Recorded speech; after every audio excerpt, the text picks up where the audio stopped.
let it die.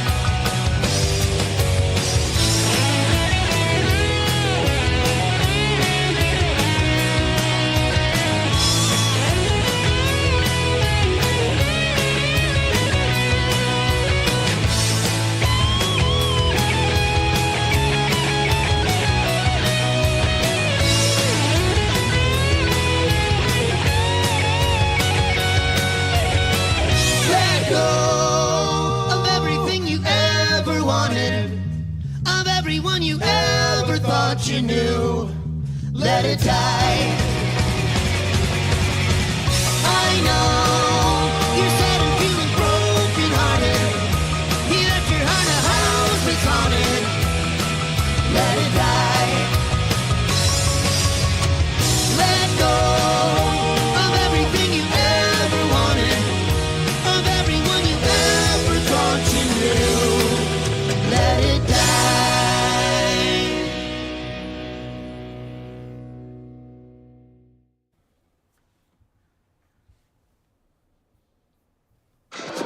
It's showtime. Ba-da-ba-ba. Ba-da-ba-ba-ba. Ba-da-ba-ba. Ba-da-ba-ba-ba. Podcasts are the best, except for when they're not. Come to think there's really just a handful that don't suck. And that's where we come in. Podcast reviews by Carl, Laura, Commander, and Kevin. W-A-T-P, W-A-T-P, W-A-T-P. Who are these podcasts? W-A-T-P.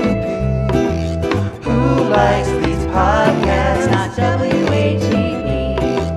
Who rates these podcasts? That one's beyond me. Who are these podcasts? W-A-T-P. WATP. WATP. Hello, Rubbernecks and Cousin welcome to an emergency episode of Who Are These Podcasts, the only show where nothing is ever urgent and the only emergency is Chad Zumach's career. I want to welcome my friend Adam Busch for being here with me on this Thursday night. What's up, Adam? Like Batman, you send the signal on the last minute, and I'm here for you. I appreciate that. Of course, Adam and I both have travel days tomorrow. We'll be in Boston. By tomorrow night, we'll be hanging out in Boston, and then Saturday night, we have the live show at the City Winery, WATPlive.com. There's a handful of tickets remaining if you want to come see us live with the entire WATP crew, and of course, Dick Masterson and Blind Mike will be joining us as well. I'm excited for it. It's our second live show together, Adam. We're all staying in an abandoned firehouse, Yes. so we get to slide down the pole as soon as the sound check's over and we can head over. Is this like Ghostbusters? I have a lot of fantasies in my head about how this is going to play out. Just work with me here. Okay. I feel like maybe you and Skinny Chad should talk about your fantasies about how this is going to play out. Well, just know that if it doesn't go the way that I've decided in advance and not shared with you, I'm going to be extremely disappointed. I believe that.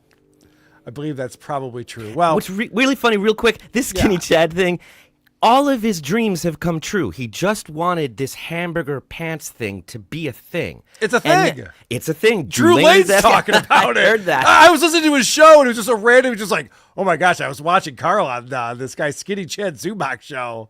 Yeah, everyone's, not everyone, but people are talking about it. Which is just so funny because it's the same thing that happens to these people we enjoy following is the same thing that happens to these fans of theirs. They're like, I wanted it to be a thing, it is, but not in the way that they wanted. They wanted to be a hero. And instead it was something different, and they're upset about that. But that's what they enjoy in other people. Can I tell you, I've had the exact opposite experience. I was a fan of Jim Norton and Anthony Cumia, and I started doing a show where I was trying to emulate Jocktober, and we were making fun of podcasts the way they used to make fun of radio shows. Fast forward, I'm hanging out with them, and they're on my show and enjoying it. So sometimes it actually works out the exact way you'd want it to. Well, because your focus was on what you were creating, not your relationship with them. Correct. You know what? That's a good point. I never once for a second was doing this to become friends with Anthony or Jim or anyone. I just, If you this is build what I it, thought.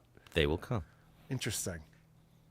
You know, every now and again, Adam, you make a good point. Sometimes. I'm not funny, but I make a good point. I can pull up a good one. Oh, you've been reading the subreddit, have you? No, I just know myself. Okay. I'm kidding. Everyone loves you, the subreddit. They think you're hilarious. I'm not Don't going. ever go there. I'm not going in there. I was just kidding. So this is great. This is a little impromptu episode, and I'll tell you why we're doing it. I saw Chad in our chat earlier. Oh, how is this an emergency? This already happened. Everyone's already covered it. I know. That's the joke. Here's the deal. I've had this Mike Calta segment ready to go. We didn't get to it yesterday on WATP because we had so much going on. There were so many other things to talk about. We didn't get to it. And What Chad doesn't realize is that the idea that him actually being on the Mike Calta show, like if that was today and that would be news, that's also really funny. It's all the same joke. It's not news. Actually, I think Chad is supposed to be on Mike Calta tomorrow. You just reminded me. Because Really? he's doing a show with Swartzen, I think, in Tampa. I think they're going on Mike Calta to talk about it. That's going to go very well. Yeah, that's going to give him something to talk about in Boston. Mm-hmm. That's for sure. So that's good. But the other thing is, on Point Dabble Point, we did a show and we went through a couple different people, and I had a bunch of notes about Opie that I wanted to pull. But then Trucker Andy, I asked him to check out a live stream. He pulled so many clips, I didn't need to get to my stuff. So I got Opie stuff to get to. We're going to start with that. Great. Because Opie's great. He curates the garbage for us. You know, with his live streams, I have to go through and watch it tediously. But the other stuff, he loves putting it out there for us. So that's great. And then we'll get into Stuttering John on Mike Calta. I think it's needs to be talked about. The things that I have on this, I have not heard other people talk about yet. Okay. And it was a 20-minute plus interview. So there's much to discuss with It's the first time someone from mainstream media has mentioned the Dabbleverse directly to John, and he's been forced to acknowledge it, and his reaction is wild. It's actually funnier than that. Mike Calta is kind of in on what's going on with John more so than anyone else John's ever been on a show with. But John's the one who brought the Dabbleverse. Oh. The words Dabbleverse came out of John's mouth, I thought which is hilarious. Calta was asking him about related things. He did. Right? He asked him about Zumach and their issues. And then Okay. John goes, it's a funny, well, we have the clip, but John, it's the funniest thing of this Dabbleverse. It's like, There it is. whoa. Yep. Wow. Thought he was that out. just happened. Thought he was out. No, he's never out. In fact, the reason why he's not broadcasting is because of the Dabbleverse. It's the opposite of being out of the Dabbleverse. He's out of he's out of what he wants to be doing because of the Dabbleverse, which is I thought fascinating. what he really wants to do with his life is cameos from his car. Well, then he's killing it. Okay, good. Then he's crushing it. It's a lifelong dream. When I was a kid, I thought maybe one day I would record videos for one single person who gave me $50. And I'm living my dream. He always does act like he's living his dream. Gonzo is here. Supertip.gg/WATP if you want to grind the show to a halt and ruin our flow, because Adam and I, we have chemistry. It's undeniable. It's all I read about in all the subreddits and Discord servers. It's the banter they come for. Gonzo, $3. Carl, I can't remember. Will you be in Boston? Yes! Thank you for reminding me. We will be in Boston this weekend. Am I promoting it too much? Here's the thing. We'll be in Boston, and then we'll be in Detroit. In September, we're going to be all over the place. So watch out for us wherever we are. We do live shows, and they're always a blast. I was watching Cardiff before I came on tonight, and Cardiff was watching Chad Zumach. And Chad is out of the Melton business. He's done with Super Tip. Oh.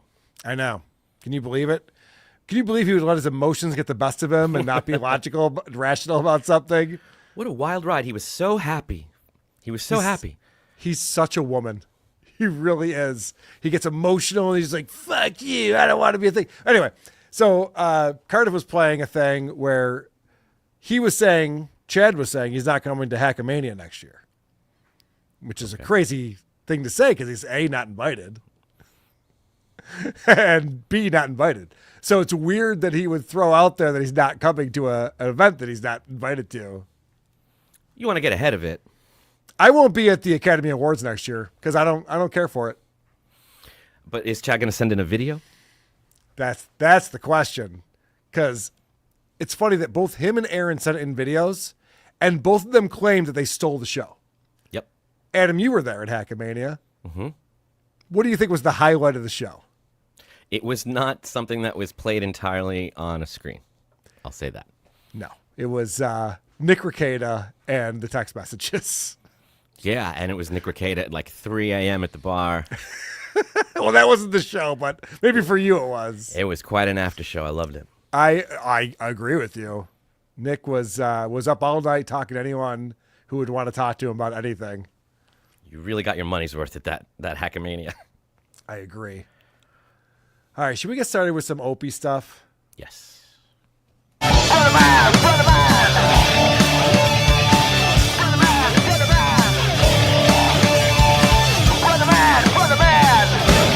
Ba, ba, ba, ba, ba, ba, ba.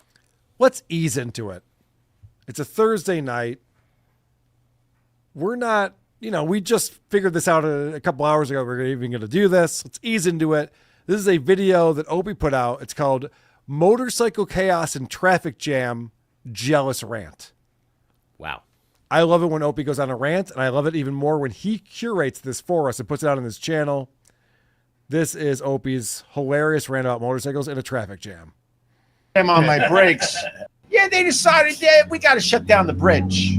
So then everyone's making moves. Everyone going up the side and the potholes and creating their own lane. And then a motorcycle guy just fucking zoo. Yeah, and so I thought of cool. you. So cool. And I leaned over to try to give him a little. Jealous. I was jealous. I don't want you getting ahead of me. I was jealous. You're 100% Oh, wait, right. you're all wait. I don't think it's fair that you guys get to. All right, I have a question. Mm-hmm. Did Opie just say he leaned over to try to, poke the motorcyclist who was driving by him in traffic? I got to be honest with you. I was having a hard time following that. I'm so distracted by all the words going in different directions. There's a lot happening. I'm just kind of taking it This all is in. from Opie's channel. He puts this up here. He gets the AI to not only show you still images of what traffic looks like, Yeah. which is great, but also the text comes up on the screen and you can see the words they're saying in case you're hearing impaired. Which is popular on Yes, TikTok, you're I guess. They Yeah. like that there, but They do. No. They do like that on TikTok. I don't think On TikTok kids YouTube- are finding him. YouTube, most people listen with the sound on. Mm-hmm. I would say the vast majority. I know I do. Oh, wait, you're all wait. I don't think it's fair that you guys get to just do that through traffic. Why is it not fair? It's Well, you not don't fair. get It's to. not- We don't get to. It's not illegal. fair. It's not fair. illegal. It's not fair. illegal. It's not What? fair for everybody. It's fine. You should wait like the rest of us. Yeah, why? Because if we're suffering, you guys should suffer. That's not you commie. Although when I see you guys in a really nice cold rainstorm, Yeah, that God. makes me happy. And then I yell, "We're even." That's perfect. We are even then. What do you think about that? I don't like it. Opie is frustrated with the motorcyclists when they're weaving in and out of traffic, and he has to be sitting there. But then when they get rained on, he yells at them, "We're even." And I bet the motorcyclist is like, "Touche, Yeah. got me." Yeah, I couldn't really understand what he was talking about. It just sounded like a lot So you of don't think that consumer- Opie's rants are that great? Is that what you're saying? No, I don't think they're going to take over the internet. Would you classify that as a rant? No, I would not. Yeah. All right. All right. Well, there's pranks coming up, so Ooh. get ready for that. But first, let's talk about the Wheel of Meat. Now, the Wheel of Meat is a bit that Scorch used to do on the radio. And he'd spin the Wheel of Meat, and then he'd grab the piece of meat and he'd slap it next to the microphone. You have to guess what the meat is, based on him slapping it next to the microphone. Mm-hmm. Not a great bit. Nope. I'm not surprised that he was forced into early retirement. That's Scorch. It's not great. But Opie is he's got a video out that says Opie spins the meat wheel. Mm-hmm. Is the name of this video. And again, this is what Opie put out for us to enjoy. When do you guys spin the wheel of meat? What meat would you want it to land on? I would go Dominican. Oh, are we talking about? So I don't see you laughing. So what Opie was saying there was like a chick instead of like a meat that you would eat and digest. Like he's talking about like Boom. Yeah. That was, I can see why the guy next to him was having spasms. Let's watch that again so that like maybe this time it'll hit you a little better. Yeah, you're going to get it this time. When do you guys spin the wheel of meat? What meat would you want it to land on? I would go Dominican. Oh, are we talking about? What's your favorite meat for real? My favorite meat. I like a New York strip. Littlefoot? I'm also gonna go New York strip. Really? I'm not gonna say mine. What do you like? Nope. Tell me what you like. Same nope. thing. What is it like? Nope. It's the Nope. same thing. Nope. Nope. Ribeye so boring. It's a petite fillet. Oh, damn it! That's how the video ends. It's a 29-second video. The payoff is petite fillet. Do I not know enough about meat to understand the humor? What's going on there? Adam, I'll be honest with you. I've had meetings with producer Chris where we go, is Adam working out for the show? And I go, I don't think I can talk to him about my favorite meat, if that's what you mean. And he goes, yeah, I know. I had a feeling. I knew You it. just can't hang with the guys. No. Is the problem. Like we want to talk about our favorite meat. And we want to talk about New York strip steaks, which is not the best meat. Whatever. We want to talk about New York strip steaks. And we're like, I don't think Adam could hang with that conversation. No, Rocco was going hunting and I just watched you guys. I felt so bad. Right. Just stayed in the car with the window rolled down a little bit. Fucking LA, man. These LA guys, they don't get it. This is I think I'm trying to figure out why he thought this was the moment of his show to clip, and I can only guess because he was in charge the whole time and they followed him whatever he Interesting. wanted to do, and then it ended how he wanted, so it gives the impression of a thing without having any substance. Another thing you pointed out before I rewound it was that he says Dominican and Matt goes, he got this like big reaction out of his co-host. So whenever a co-host reacts, Opie's like, I'm killing it. Now, another theory is that, because I get solicited by this all the time. I get emails literally every day. We have the best AI software that will pull clips, that will transform your content and make it perfect for YouTube Shorts and TikTok. And like, we're working with this creator and that creator. I get all these things, and I always go, no, AI doesn't know what the best clips are from WATP. I don't even know what the best clips are from WATP. No one does. That actually makes perfect sense So because it it's was the loudest possible. spike in sound, and there was Yes. unique sounds there, so it just picked it and thought it was a thing, and It's very possible. added graphics, to one part only, and then abandoned them and never put them back. Right. It's multimedia. All right, so this is a video that Opie put out called Trump is on what? And I always like when Opie talks politics because it opens your mind. Elon's turning on you. He likes to play hard to get. I don't know what you want me to. Oh, he's got a Trump impersonator live at Gebhardt's with him. Well, this is exciting. Let me back that up. It's only 24 seconds, so I feel like we need to start that again. Elon's turning on you. He likes to play hard to get. I don't know what you want me to say. I mean, he goes back and forth. He's got the tism. He goes back and forth. But don't worry. He's going to come back. I know Elon. He's going to come back. It's the ketamine, right? Well, that's classified. I don't want to get into that, Opie. But And what are you on? I know you play straight edge, but you're on Steak and something. ketchup. No, I do Mountain Dew Code Red. I do Mountain Dew. We had a lot of fun. Yeah, that was called Opie is on what? Or I'm sorry, Trump is on what? And the answer was Mountain Dew Code Red. He used to talk to comedians. Like big time comedians. Yeah, not just random people at the bar. Why would he Yeah. think that would be better? Well, it's interesting that this guy does a Trump impression because it seems like, I don't know if it's Shane Gillis or someone figured out the quintessential Trump impression, and now everyone does it. It's really annoying. Mm-hmm. It's And like when- when people would do the George Bush impression that Dana Carvey did, Yeah. and you're like, okay, it's not even close.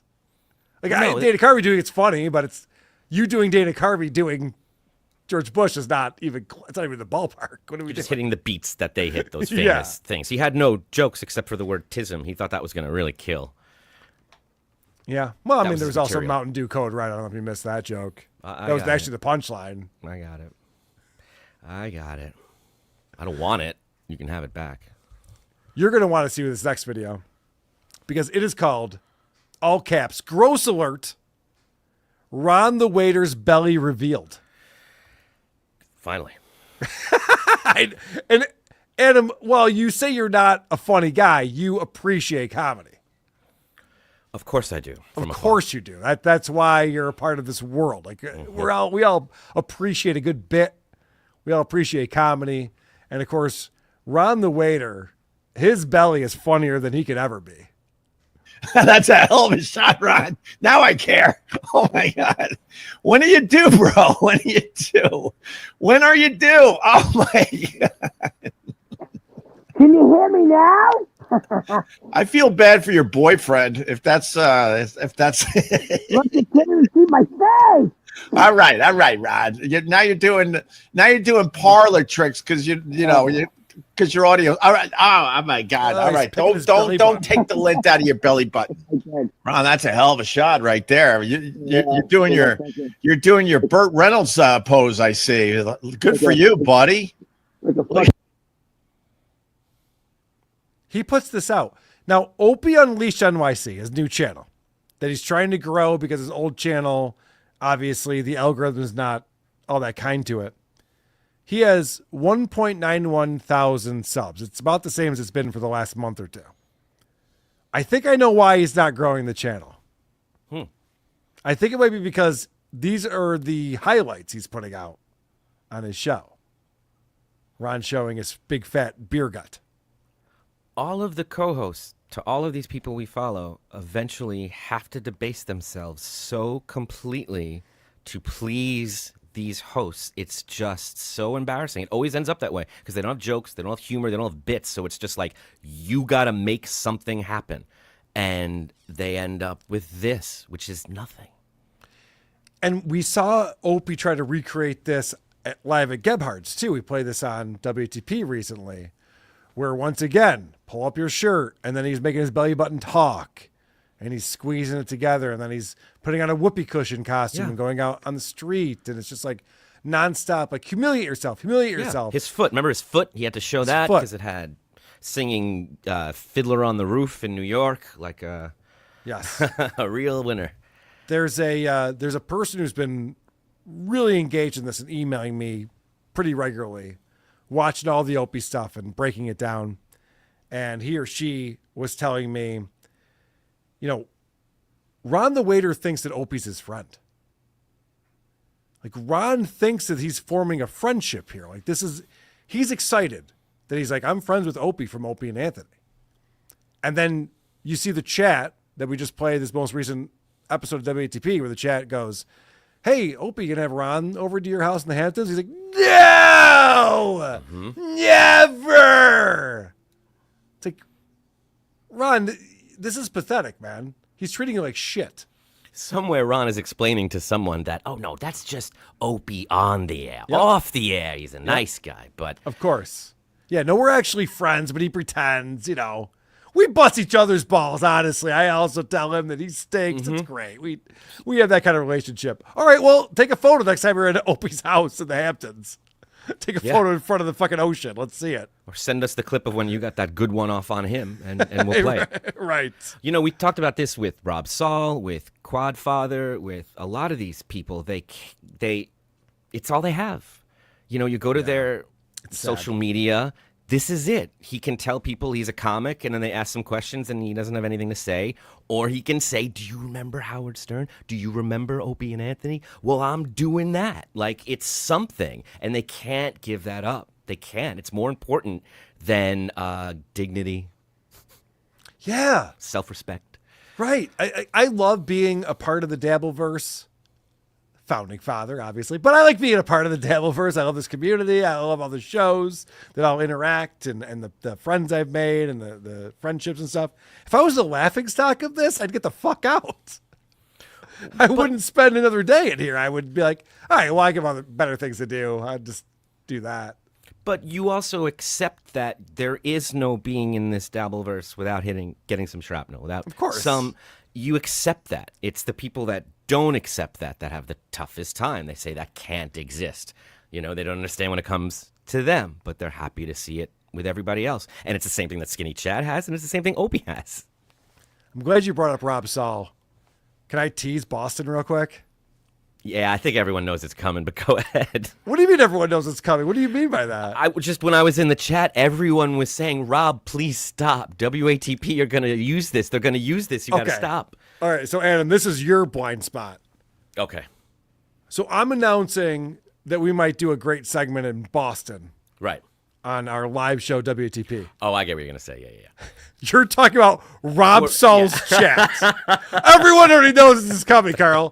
Who? What are you talking about? You're right.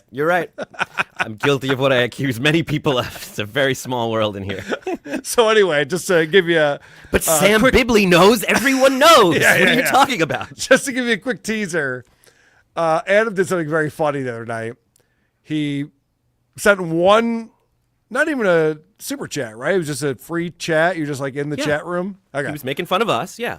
Okay, so you typed one thing in Rob Sal's chat, and then you hit record on the video and you walked away. And wow, Rob Sal goes, for hours. I woke up and it was Christmas. I couldn't believe what was there. It's so exciting, guys. I really, it is everything you expected it to be. Everything you thought was going on underneath there is exactly it's wild. I can't wait. We're going to talk about it in Boston. Okay. WATPlive.com is where you want to go. Trey Peacock fan at supertip.gg/WATP. Carl, your comments broke my heart. Literally. I collapsed when I heard the mean things you said about me. Thankfully, I wasn't streaming at the time, so I was able to call 911. What do you think about that? Joey C apparently was in our chat and was like, adios, and he's like mad at us or something. Oh, no, he wrote a letter saying goodbye to everybody. He did? Yeah, and you can find it on his YouTube. You can find all 3 versions that AI offered him because they're all there with the notes that he asked for. He's learned nothing. No, but regardless, his sentiments, what he wanted to say, if he means it, was sincere, and I liked it, but it was specific. He realizes now that he's been nothing but a whackpacker. We don't see each other as colleagues and equals, so he is bidding the Dabbleverse adieu. Oh, shit, really? Mm-hmm. Oh, that's a bummer. It is. I'm sorry to hear that. I have a feeling when a lot of people say that, Skinny Chad did the same thing. Right after his interview with me didn't go the way he wanted, and then his interview with you didn't go the way he wanted, he announced he's going. He said, goodbye. I'm taking a hiatus. We'll see y'all later. Phil Elmore, when stuff came to him, goodbye. See you. John, very similar. It's a human reaction to being confronted with truth and not knowing how to handle it. And it shows you their willingness to learn because they just want sympathy. They just want to run. Isn't that funny? Because earlier in the show, I said that if everyone turned on me, I'd get the hell out of here. Yeah, that's a good point. I don't think you would. I think it would further your resolve, and you would fight even harder and change hearts and minds. I do. Oh, God, that'd be a bad decision on my part if I did that. Well, I hope that's not true for Joey. I hope Joey gets over it and comes back because we like Joey C. Me too. I think he will. I feel bad now. About what? That we're going to have to do a part 2 of that interview. We are going to have to do that. we haven't even gotten all the stuff yet. We got to the 4th hour yet. No, we got to get to the point where he starts crying. Well, we did get to that. We did get to the crying part. Okay, good. Because I wrote that in the description of the episode. There's more crying. Rarely do you see an interviewer cry during an interview. It's not normally what you're going for. Trey Peacock fan again at supertip.gg/WATP. Carl, your comments broke my heart. Oh, same thing. Literally. I collapsed when I heard the mean things you said. Thankfully, I wasn't streaming at the time, so I was able to call 911. Nice. Trey Peacock fan put that in twice, but thank you very much. Lance Belko, $5. Does that WATP song, That One's Beyond Me? Yes. Is that Trucker Andy singing? Also do a segment about origins of drops you use from the show opening. That's a good idea. I would do that. That One's Beyond Me is the lyric, and it's me and Jenny Jingle singing that song. It's the funny story about that is that we were using a Isotopes instrumental track as our theme song, and then my co-host at the time, Kevin, goes, Carl, can you write a song for our show? I was like, yeah, I could do that. So I wrote that song, recorded it all on my own, had Jen sing and I sang and stuff. And then Kevin quit the show like the next week. Okay, well, thanks. You asked me to do a thing. Name taken $10. So Adam saw Nick at the bar at 3 a.m. at Hackamania, drinking Shirley Temples, I'm sure. I mean, you're not trying to narc on him to his probation officer, right? I bet he watches the channel, LOL. Name taken. You talked about him drinking anything. I never did. The event was in a bar. So I am not outing him or being a narc in any way by saying he was there. They were live streaming from there. That's where the event was. So there was nowhere else to be. It was a casino. Every place is a bar. That was where our dressing room and home base was and where everyone met up. And no, I never mentioned anything about him being... I never saw him drink anything. I'm sure he didn't drink anything. I didn't even know. No. And he seemed heartbroken, not drunk. Yes. There are things to say about Nick that weekend. Being drunk or high are not either of them. That was certainly not the case. But I will offer up, Name Taken, if you're concerned about something, don't shed a light on it. Arkansas's Theorem says, Adam, please have Ron and the Busch and Busher him. I feel bad. I don't want to Busher anybody, and I don't want Skinny Chad or Joey to quit. But if they'll think about things and come back stronger, then I'd love it. Jay Cannon, this would have been Opie's career without Anthony. Yes. He always was going for the viral video. It's what he's always been trying to do, and he's terrible at it. So he says, typo meant have Ron on and dissect his deal.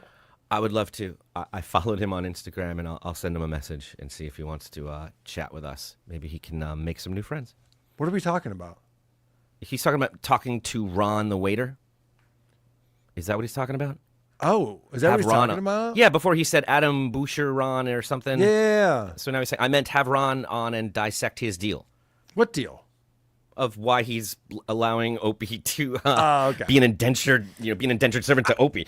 I'm so dumb when I hear like dissect his deal. I'm like, did he sign with a company? Does he have a podcasting deal or something? No. Oh, what's his deal? Okay. Yeah. That makes more sense. Chaos Queen says, dying to hear a response from Tabber. Please respond. Do you think he will, or did you snarky him to death? I don't know about Tabber Benedict. Tabber B. Benedict, Esquire, Stuttering John's attorney. But Chris, I agree with you. I'm very interested to hear what the response will be from John's attorney after the response we gave him from the demand letter that we read on Point Double Point this week. If you missed it, it's on this channel. Check that out. Ghost Crusaders TV coming in. Hero, Kral, Hero, Adam, Ishmi, Ashen Rob Shral. He have fried Joey Shrirak stupid go to Rita. He rak rid throw brave. He have bamboo head. Okay, bribe. I do love Asian Rob Sal. I wonder if he knows about that character that's going on. I don't think he does. Okay. Let's get back to Opie, then we'll get into Stuttering John. I got a couple more Opie clips to get into. This one's called You Got Ebola. Ringworm Ronnie's back. Shit, no. This is Health Department. All right, he's taking his sock Health off. Department. What the shrink? Oh my God! No way! Go home. Go, Aaron, don't put your foot down on the floor. You got Ebola. That was it. That was the whole clip. Do you think Opie thinks that's funny? That's a great question. You know what? If I got a chance to talk to Opie, like I got to talk to Stuttering John, I think I would pull up a couple of these videos and be like, what do you think's going to happen with this? Yeah. You're going to gain a new audience with it. It's going to go viral. People are just going to have a chuckle and be like, oh, I'm glad I subscribed to this channel. Like, what's the goal here? We talk about how with John, he clearly didn't understand the Howard Stern show or what was good about it. Right. I think it might be the same for Opie. I don't think he understood what where the humor was. That's a great point. Opie talks about how he was a passenger on his own show. And he goes, it got to a point where we had all these comedians in and they're all talking to each other and making jokes. And I'm just sitting there watching it happen. Mm-hmm. And I was always said, when he said that, wow, What a great opportunity you have. You're the name on the show. You're running the show, and everyone's hilarious and being funny and entertaining, and you're getting millions of listeners. That is all you can hope for. Yeah. As a guy who's not that interesting or funny, all you can hope for is that everyone around you is way more interesting and funnier than you, and that it's bringing tons of listeners in to what you're doing. And Opie hated that. Yeah. He despised it. It's like, dude, do you not know why people listen to your show? That's why you want that. And he's showing us time and time again. Thank you for making that point.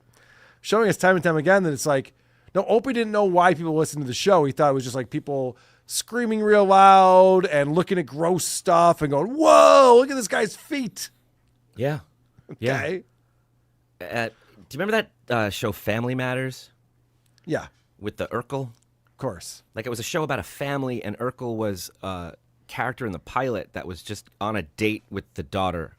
He was just supposed to be in that one episode, but they loved that character so much, it tested so well. They were like, we're going to make the show about him. And the family was like, great, whatever you think will get us to 8 seasons, happy to do it. Make it the Urkel show. I don't care. Mm-hmm. Like, that dad from Die Hard thought it was going to be about this dad. He thought it was his show. Right. He's like, great, whatever will work. So happy to be a part of any success. He can't be like that. Right. And that's the way you have to think. Yeah. It's a similar story to Breaking Bad and the Saul Goodman character. Was supposed to be just like a couple episode arc that's just like, there's this attorney, and it tested so well that he became a big part of the show, and then he got a spin-off, and it became a whole other thing. Great. Right. That's what it's supposed to be. Well, Jim Norton's bringing in Bill Burr and Colin Quinn and Patrice O'Neal, and everyone's busting balls, and now we have this show that's unlike any other radio show anyone's ever heard. You can't even compare this to Howard Stern. He would never even do anything like this. It's too unscripted, and I was like, yeah, this sucks. I remember the one time I talked to John, I kept comparing him to Eric the actor and encouraging him to lean into it because those YouTube clips were so popular. Like, Beetlejuice and Eric the actor are the popular memories from the Howard Stern show on the internet. Patrice O'Neal seems to be one for Opie and Anthony. They love those videos. Why doesn't Opie lean into that? Why doesn't he attach himself to that in some way, discover new comics, talk about Patrice, like, except for stealing his name and putting it in the heading of certain videos to try and capitalize on it, he's not embracing it. That's a great point.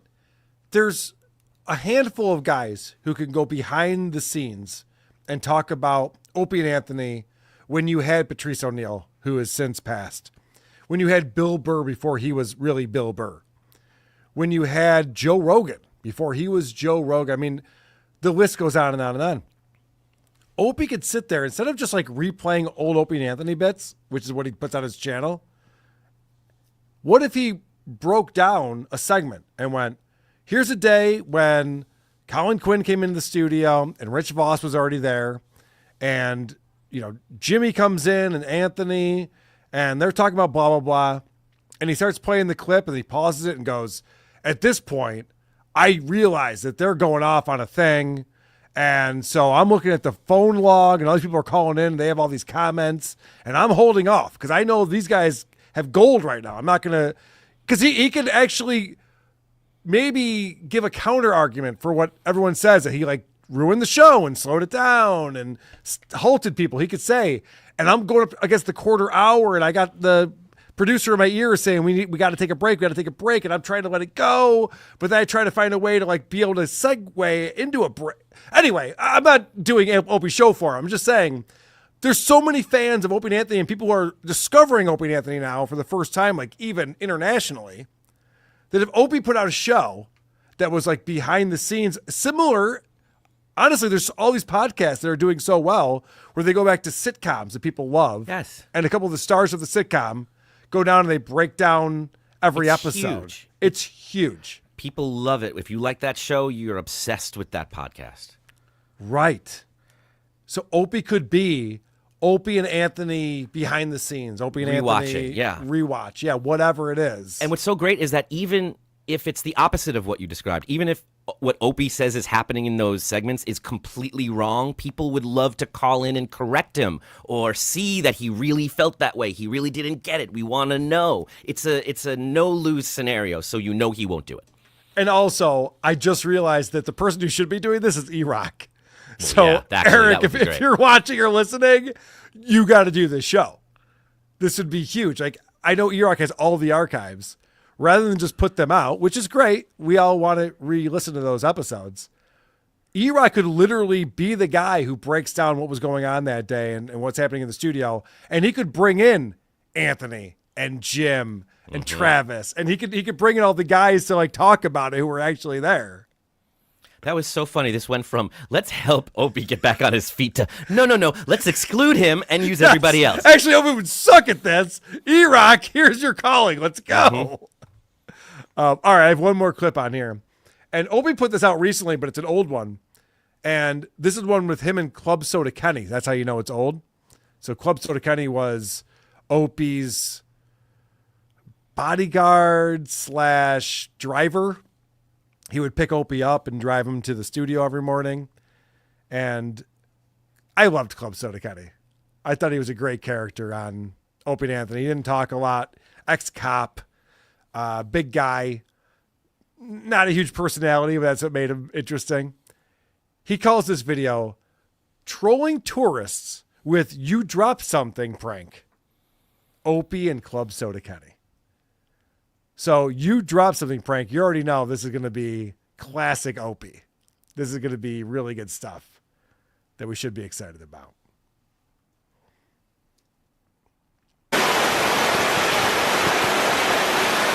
You dropped something. No, over there. It rolled over.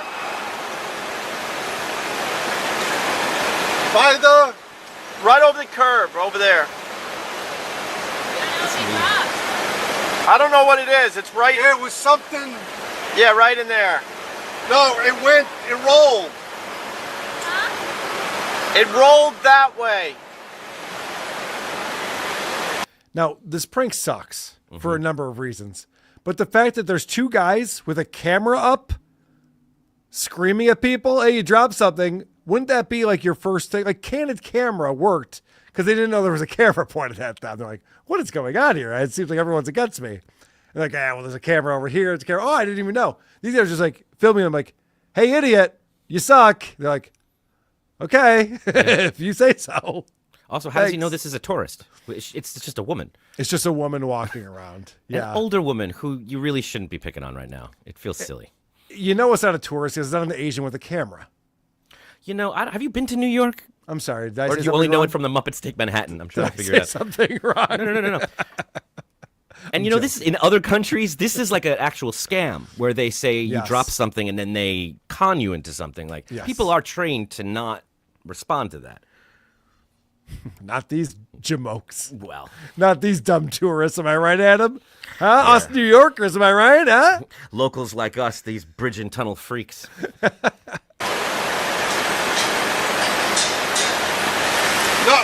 No, the other way.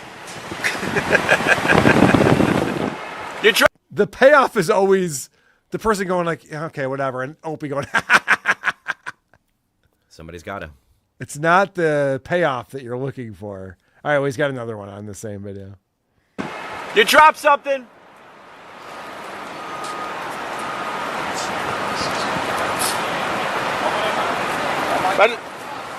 No, right there. It rolled over. More this way. Yeah.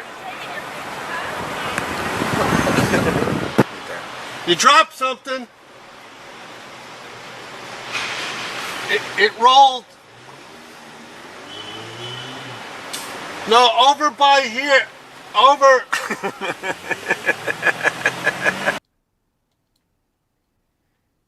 That was great. He's putting this out on his channel now. Like, he thinks that that's good content that he should be sharing with people. Remember when Mr. Stuttering John had some bite-sized TV show and he got to do pranks? And he put the $20 bill on the fishing line? Yep. He had not seen a prank since the Little Rascals. It's the same prank. Yeah, the stuff on the telescope, on the kaleidoscope, so you get a ring around your eye. That kind of stuff. Like, Opie's not searching pranks on YouTube. Oh, and there's a watching stain them 'cause on he your loves shirt. them. What? Yeah. Oh, gotcha.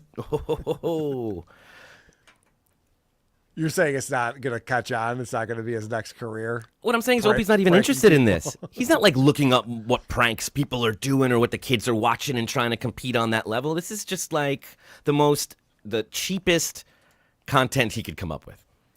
So Blind Mike and I did Who Are These Socials tonight. And I was so glad that Blind Mike sent me over this video clip of Ryan Long. Ryan Long does what Opie wants to do in New York City. He goes around, he talks to people in New York, and he gets these viral moments and these hilarious interactions with people where he either humiliates them or he just they say something ridiculous and he reacts to it the right way or whatever it is. He was outside the P. Diddy trial. And he walked into an area that no one's supposed to walk into, and a guy's coming out of the courthouse, and he starts talking to him, and the guy's like, yeah, I'm part of P. Diddy's defense team. And Ryan Long's like, oh, great. And he starts talking to him about the P. Diddy trial and freak-offs, and this guy starts talking about going to Hugh Hefner's house, and there may or may not have been women who were underage. And Ryan's like, well, did you have women who were underage? He's like, I don't know. I don't know if that happened. It's just like, whoa. And then the guy, he's a black man. He starts talking about, like, yeah, these women really liked what was happening in the freak-offs. And the black guys, they were giving it to them good. The white guys can't. And Ryan's like, I got a big piece. He's like, no, you don't. I got a bigger piece. They're having like a dick measuring contest. It's the funniest shit. Wow. It's one of the greatest things. But Ryan Long puts himself in these situations, and he's also funny. And so things like that happen to him. This is what Opie is pining for. It's all he wants in life is to have like a viral moment like Ryan Long did outside of the P. Diddy trial. But Opie can't set himself up for success. He has no idea how to do this. Well, what you just described was Ryan asking a question, getting an answer, hearing that answer, and then having a follow-up question. Yes. Opie cannot have that back and forth with anybody. You can follow him like knock, knock. You can say who's there, or you can not talk to Opie. That's it. So he's incapable of that stuff. You ruined my shot! Yeah, that's you his ruined my communicating. Shot! That's all he's got. It's so sad. Anyway, those are some Opie stuff that I had laying around that I wanted to get to. We got this is a nice John. cleaning out the desk segment. You know, you got to clean out the files. Clean out the computer. Like, I wouldn't call that an emergency, but it is Howard fun. Stern used to do. You and Chad Zumach both don't think this is an emergency show for some reason. We've lost some credibility. The next time we cry emergency, people are going to be hesitant. They're going to think. Can I tell you the last time I did an emergency show? I don't think it was this year. Wow. Even. It's been a very long time since we've done this. It's always been a joke. Things are moving fast.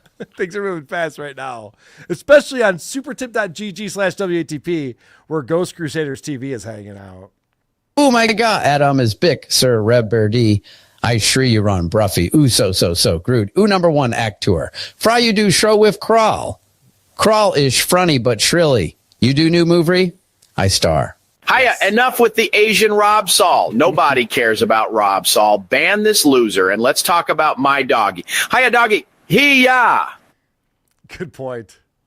The similarities between Rob Saul and Opie will be revealed in Boston, and I will tease that both of them have their future predicted for them by their mother, and they cannot let it go.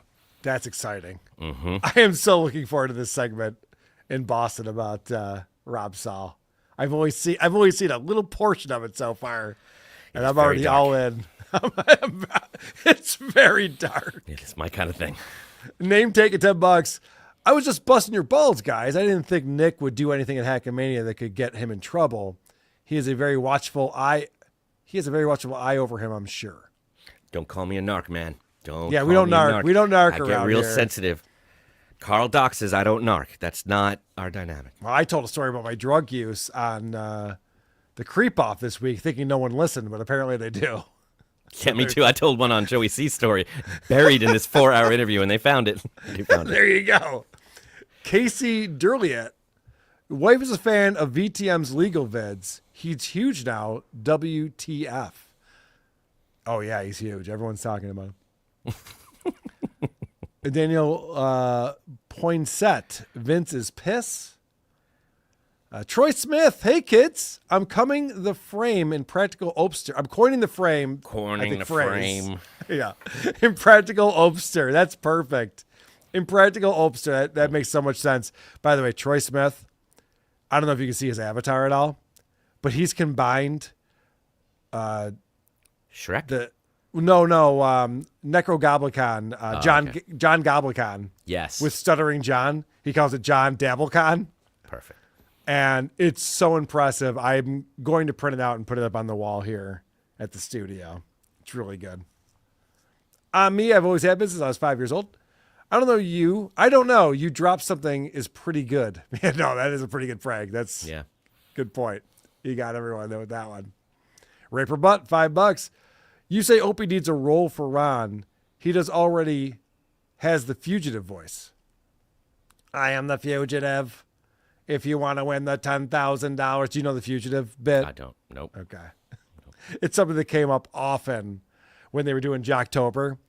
It turns out that all these radio shows in all these different markets, all of the same gimmicks and contests. And the fugitive was one of them. Latin Inches, $2. Adam and Carl, are you familiar with my publication? Latin Inches? Oh, yeah. I'm a big fan. Subscribe. N-word F-slur. $5 Australian. See, I like creative names like that. The best, I heard Adam Kroll talk about this. He goes, the best name if you want to, like, say at the airport, so they put it over the PA or in a mall or something, is Harry Seaward. Because it doesn't look dirty. Like, you see Harry Seaward written out, and you're like, all right, that's fine. And then you say it out loud, and you go, oh, shit, he got me. So, N-word F-slur, $5 Australian says, as much as I'd love to see see SJ fight Chad, we're going to get into that in a second, I'd pay astronomical amounts of money to see John in the doctor's office trying to pass the physical exam. That's a good point. Could you imagine John lying to his doctor? Yeah, of course he does. No, I know you can imagine, but that would be a show. Joey C said the other day that his doctor told him, you know what, Joey, do whatever you want. Yeah, like, we've given up on you. Yeah. You're not following the rules, so whatever. You do you. When John's lying to the doctor, so how often do you drink? And he gives his answer, and they stare at him, and they ask him again, and he gives his answer. That's what they're like, okay, buddy, you got it. Whatever. I have a beer or two at dinner. Mm-hmm. Yeah. Social drinker. How many beers have you had to drink tonight? 2, your honor, your officer. Yeah. Sir, this is a doctor's office. Who's asking? Yeah. Ghost Crusader TV again coming in. Carl, God damn it. Hold on. Give me a minute. I had something I needed to say, but what was it? God damn it all to hell. Wait, give me a minute. Fuck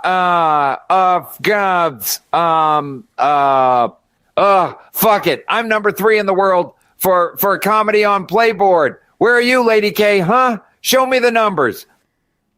Was that the real Kevin Brennan? Yeah, that was actual audio from the opening of the show today. That was actually a clip. That's amazing. It's perfectly done. Chuck Spears says, what about Chuck Spears, Carl? Would that be funny at the airport? At the Spirit Gate? I suppose. Someone would get a chuckle out of that, I would imagine. Maybe. Adam does not approve. I can tell. Well, I just feel like, we're making fun of people for you drop that jokes. But then we're applauding. No one's applauding. No one's applauding. Well, we're acknowledging. I said Harry Seaward was clever. That's all I said. It's slightly clever. It's slightly above. We're making progress. Stewie Felt coming in with $5. He said, I suggested to Shuley earlier that the next DabbleCon you guys should do a stiff minister show and make it as outrageous like how Stuttering John described it. So you want to see Alice Cooper in 1973? Is that what you're saying? Because that's pretty much what John described. But I'll see if I can get Stiff Minister reunited. That'd be great.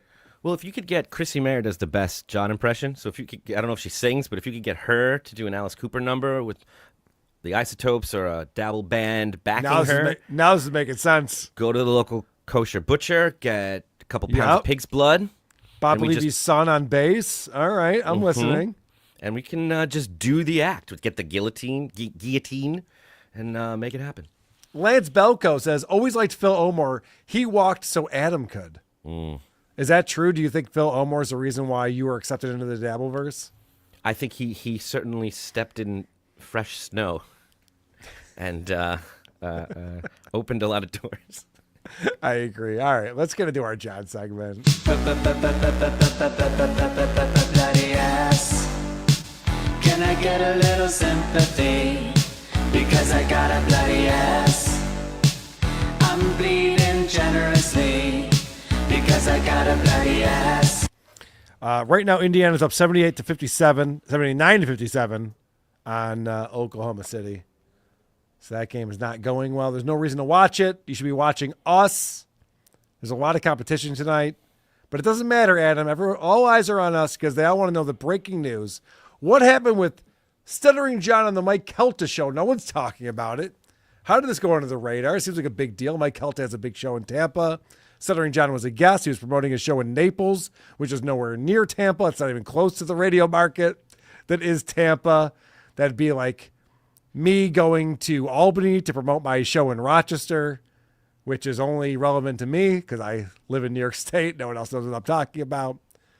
My point is, this is a ridiculous appearance that John had. And it starts off talking about John's weekend in Tampa, because this would have made more sense if he had gone on the week before and said, hey, I'm going to be doing this sports expo, and I'll be there hanging out, signing autographs, taking photos with people. But instead he went after that, after he was in Tampa, to promote a gig in Naples, and Mike thankfully asked him about that. What were you in town doing? You were doing an autograph signing over here? Yeah, in Tampa at the Tampa Fairgrounds. Yeah. How was that? It was okay. I mean, but it was more like it was more like all these sports baseball card people, you know. So I was, I mean, I was like a nobody there, but hell. Wow. It didn't go well. Yeah. Shocking. Why would it have gone well? John is at this event that's for athletes and sports memorabilia. And it's John from The Tonight Show and Howard Stern. So I have to, because we checked this out on WATP. I showed, or maybe it was Point Devil Point. I showed you that he was there all 3 days, Friday, Saturday, Sunday, for hours every day. No one else, except for John or whatever, Michael Papa John or whatever the guy's name is. He was the only other guy with John who was there the whole weekend. All the other athletes, all the celebrities were there for one day. You go there that one day to see that one person, then they're out. John was there all weekend and no one cared, which shows you the value he puts on his time at this point. Conventions are a good place for him to be. He probably has no reputation and no agent in that world, and it is its own world with its own, there are people that are like celebrities in that world because they put on a good show or they created a thing with the fans that they love coming back to. There are sci-fi fans and sci-fi conventions. There are 90s. Remember the 90s with Cardiff conventions? They're like places he could do better, but he doesn't have that relationship yet. So he's got to build it by being an extra at this sports thing. Like there will even be at a sci-fi convention, like a little not sci-fi area where just people that sell wares that are local just want to be a part of it. He's like that. They're like, we'll have some celebrities, we'll have some people there. He could have said the same thing to Mike there, but said, oh, it was great. It was awesome. I'm a sports fan, so it was cool that there were all these sports guys there, and I was like the only comedian, so I felt really special. Anyway, how you doing, Mike?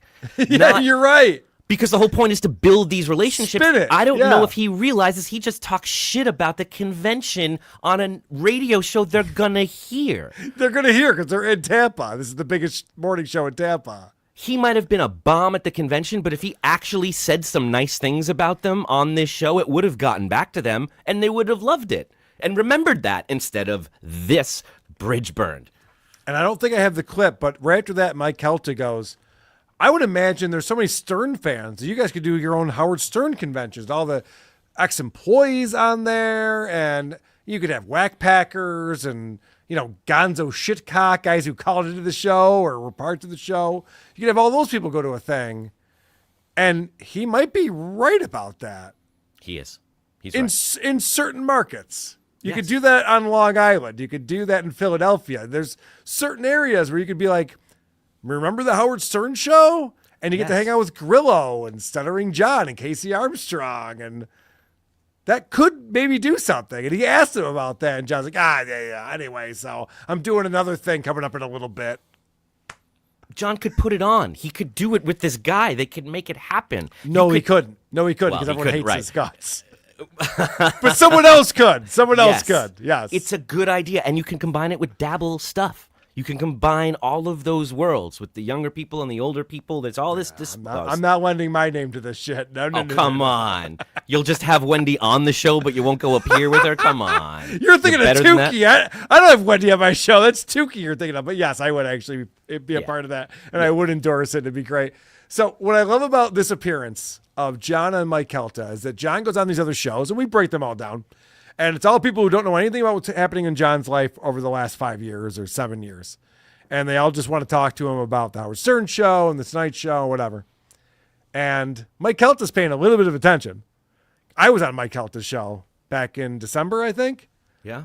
Because we were making fun of Mike Calta's podcast with his wife. And he reached out to me. He's like, Carl, I like what you're doing. Come on my show. And I was a call-in on his show. So he's paying attention to this stuff. Wow. He knows about the Dabbleverse. He knows what's going on. Mm-hmm. So he brings up Chad Zumach. And now Chad Zumach, of course, is a Tampa resident. And so he's on Mike Calta's radar. And this is hilarious. Speaking of Chads, let me ask you about this. What is this eternal fight between you and Chad Zumach? Who is that? Oh, come on. I listen to me. There's no fight on my end. I mean, but I saw a thing the other day. I don't know. So I don't know. Listen, I know that there's a group of nerds, and Chad Zumach is one of them, that go on the internet and make fun of other people's podcasts and all that. They did that to me. I don't care. I blow that stuff off. But I did see a video the other day of you saying that you would fight Chad Zumach, and that I would like to see. What I love about this clip is that he goes, what about Chad Zumach? That's his fight against me. I don't give a shit about that guy. And then Mike Calta goes, that's funny because I saw a video where you were challenging him to a fight. Mm-hmm. And I'd like to see that. So that puts John in a weird position where it's like, are you above this or are you a part of it?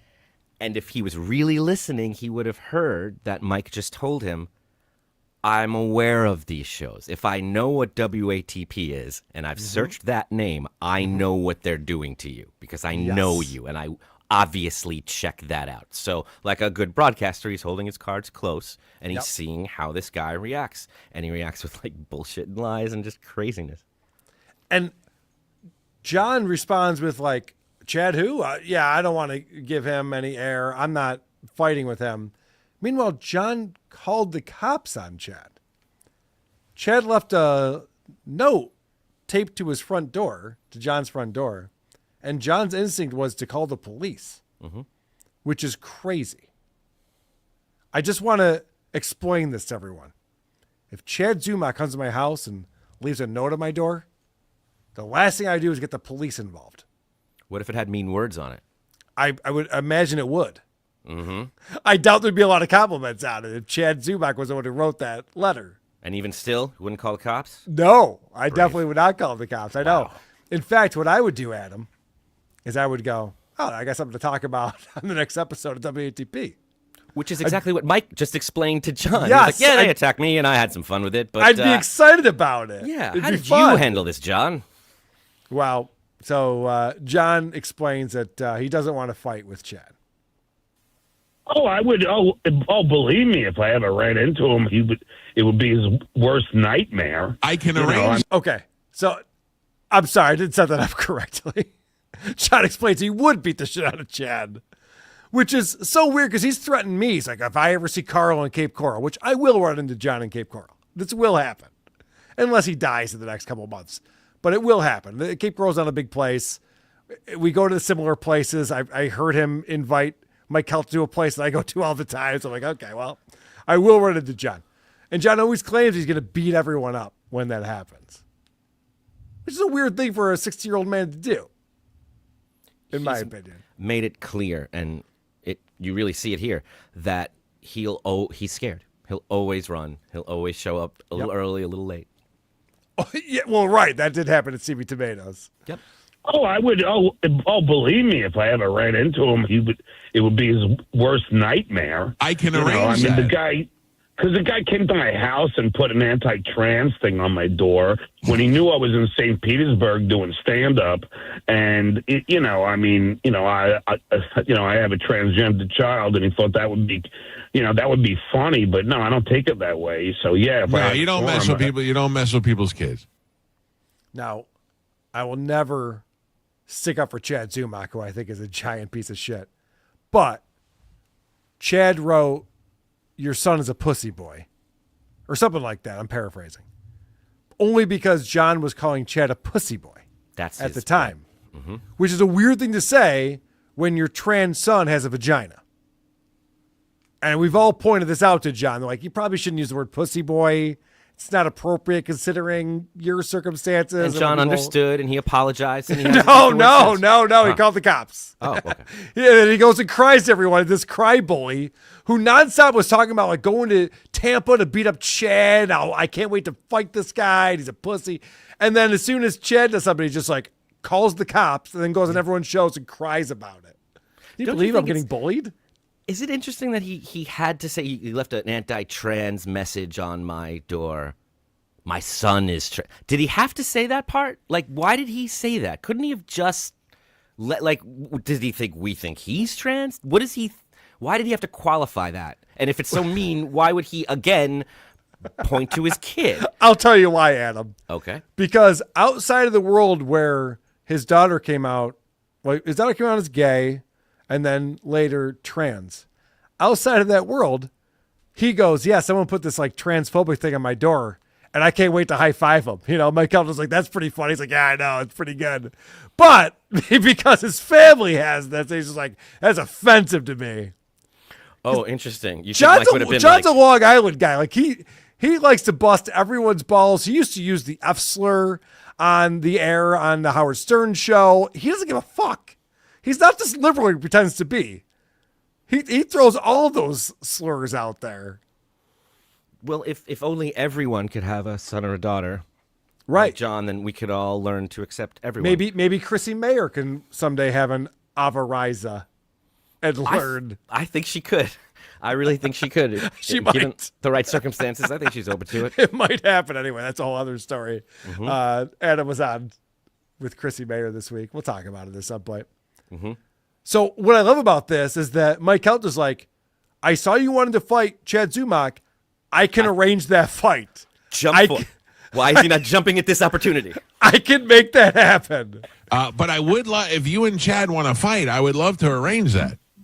Yeah, but why would I want to even give him an ounce of fame? No, I get that. I get that. I understand that. You know what I mean? If it you're was going ever down. going to happen, if it was ever going to happen, it would not be, where he could actually make money because the guy is broke. Yeah. Yeah. So John's response after he challenges everyone to fights is, well, why would I wouldn't want him to make any money off it. He's broke and he's a loser. I thought you hated him and he put a thing on your door and you're pissed at him. You don't want to fight. So now you don't want to fight. You were challenging him to a fight. You don't want to fight him because he's broke? How's that make sense? Anybody that's watching this and understands it has in their mind already a dozen memories of John saying any place, anywhere, anytime. I'll come to you. We can meet come halfway. I'll pay wherever. you. He was like, I'm going to send you money. So this radio guy he's desperate to connect with and have a relationship with is like, let's do Crazy Cabbie .2 on a national radio show. And he goes, why would I ever want to do that? John just completely chickened out. That is the definition of chickening out right there. It's like, oh, I saw you wanted to fight Chad. I can arrange that. That's beneath me. Yeah. Well, that's interesting because John challenges all of us to fights. No, it's like all these guys are challenging. You know, they all want to to fight me, because if they fight me, then they'll get oh look, this is the guy who fought Stuttering John. Mike, it is an absurd world. That's why I stopped podcasting, because it's just like, I mean, any time, any minute, there's about 2 shows going on, just watching clips from me from 10 years ago and commenting on, on how many nose hairs I have hanging out of my. So what John's conflating here is people goofing on him like he used to do to Baba Booey and everyone else on the Stern Show, and people wanting to fight him. I have never once challenged John to a fight. He's challenged me to a fight multiple times. He has even recently been on just Instagram. It's not even a show. Just going, if I ever see Carl in Cape Coral, like he's like constantly challenging me to fisticuffs. And he also challenges everyone else. He wants to beat up Tukey. He wants to beat up Melton. He went to Melton's house. He went to Kevin Brennan's house. He wants to fight everyone. And then he goes, Mike, you can't believe it. All these guys want to fight me just because, they get the notoriety out of it, having fought Stuttering John. It's like, it's the exact opposite of that. The rest of us have challenged you to roast battles. I've invited John to a roast battle. Like, come, let's do a live show in Philly. I'll set it up. We'll get a theater. We'll do DabbleCon 3. It'll be Stuttering John will be there. We could do a roast battle, or we could do the roast of Shuley. Whatever you want. Well, if you're there, we're doing it. And John goes, y'all just want to fight me for some reason. I don't get it. Roast battles are not how comics settle debates. That's not how that's done. It actually comedians. is. It's done in a ring with weapons. Yes. We need an octagon. Mm-hmm. We need 6-ounce gloves, and let's go. This is how we figure it out. Mm-hmm. And Brendan Schaub turns out to be the greatest comedian of all time when that's all said and done. Turns out he was right. Yep. yeah, you're right, Brendan. Time. You're the funniest. Fuck, Fighter of the Kids, greatest podcast ever. I didn't realize. Joe Rogan feels so awful right now. Just keep checking your phone. He says no to everything. He says no to intelligence tests. He says no to roast battles. He says no to his own stand-up shows. He says no to one-man shows. He says no to anything that might help him. He's scared. He's scared of everything. He knows he can't cut it. The IQ test thing against Blind Mike, that is like come and gone. That's years ago now. But that was amazing because Blind Mike was like reluctant. He's like, I don't know how smart I am, but I'll do an IQ test against John. And then immediately Drew Lane's like, I'll put up $2,000. Yeah, I'll give him $2,000 if we'll do this. And I'm like messaging. I think John and I were maybe friendly at the time or something. And I'm like, John, if you want to do an IQ test against Blind Mike, I got money coming your way. We can make this all happen. And he just runs from everything. He's such a pussy. He ran from the Dabbleverse. Yeah. There was something with producer Joe. They were going to fly him out to fight. By the way, all of this stuff only comes up because John puts it out there. He says, I want to fight you. Yep. So when the person says yes, he blocks them. Producer Joe would get beat up by the wind. Mm-hmm. He is the smallest guy I've ever seen. I love Producer Joe. But he literally was just like, I will fight John. $10,000. We have the money. Let's go. I will pay John $10,000 to fight me.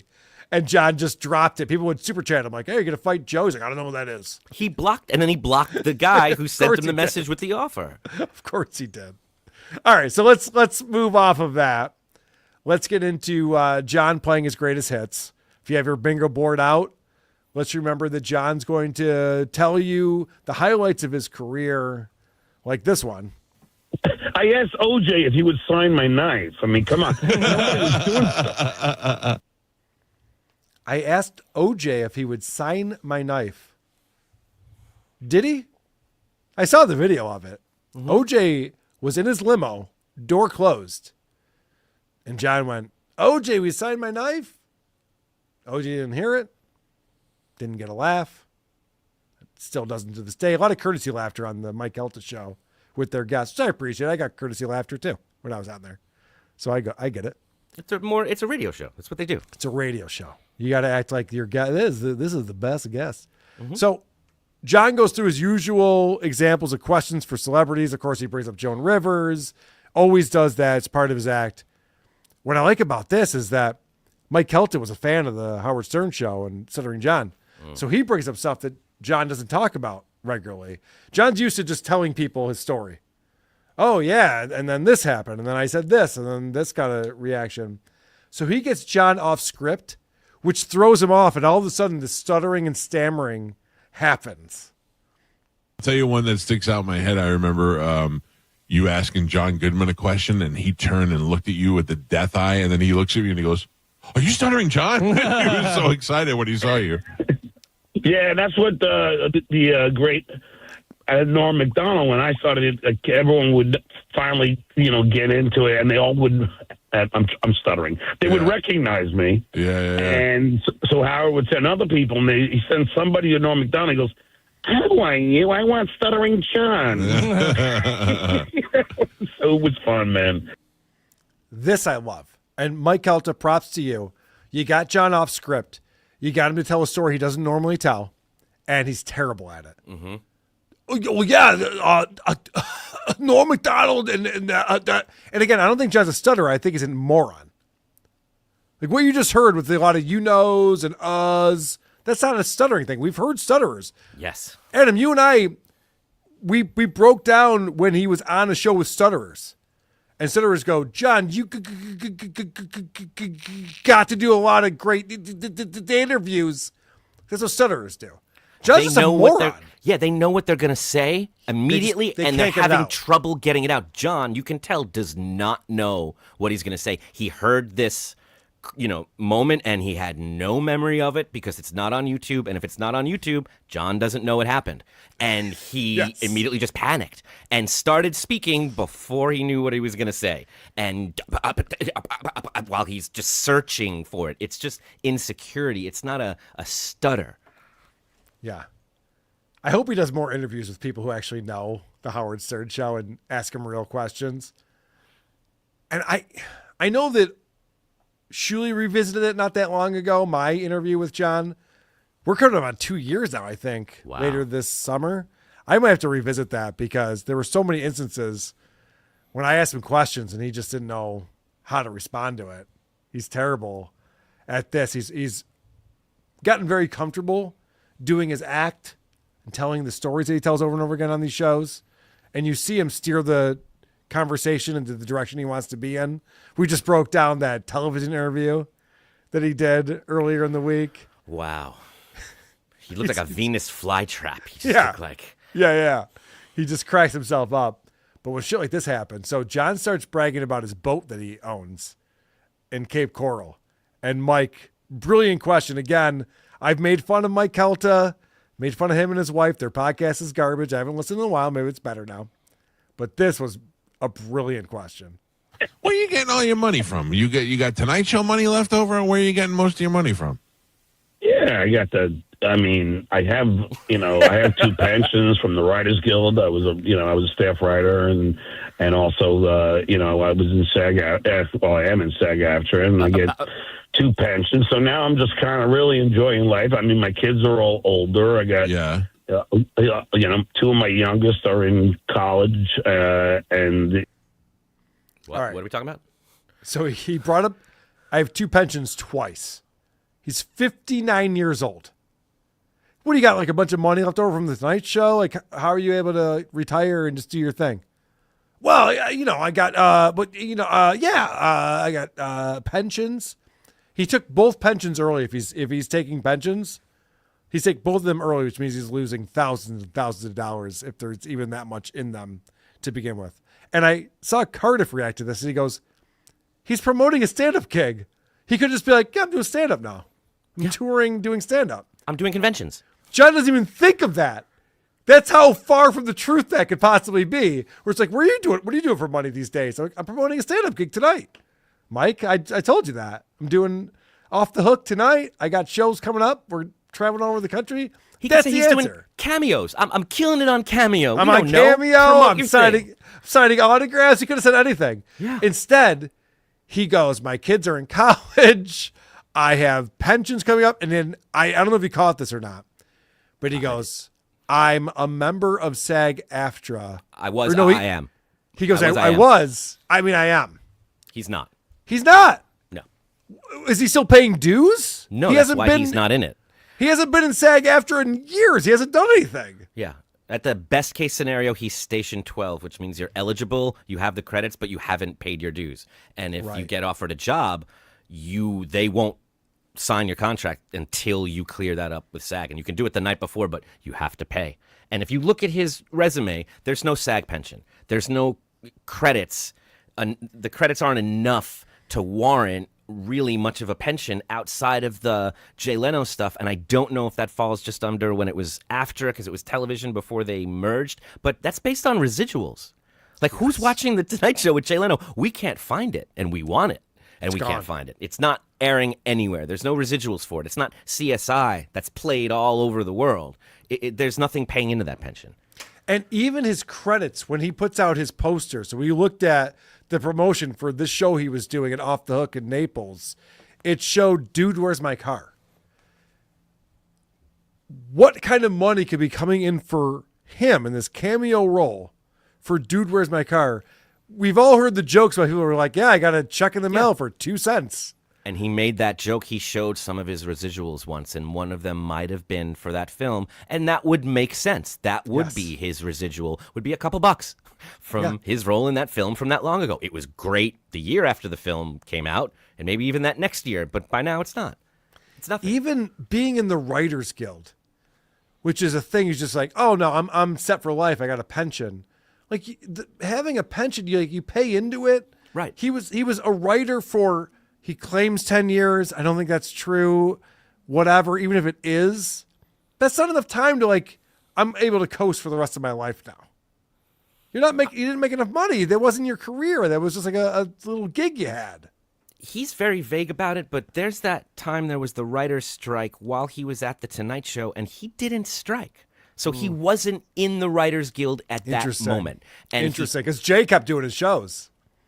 And that he wrote them himself. He did it without his writing staff. Yeah, and remember Drew Barrymore did that recently when the actors went on strike, and it was a big deal. You're being a scab, you're saying, and sometimes you just don't understand, and you need some time. Jay Leno had his reasons. They're not great for writers. I understand the rest of the crew, but if you were a writer or an actor, you would just strike with solidarity. That's what you do. And he wrote that blog post and even that letter to his lawyer or something about it feeling weird going back to work with Jay why all the writers are on strike. I wish I was there with you. Well, then you're not in the Writers Guild.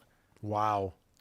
Because the union went on strike and you didn't strike with them. So they either kicked you out or you weren't there. When was that? 2008, 2009? I don't remember. Something around there. Yeah, around then.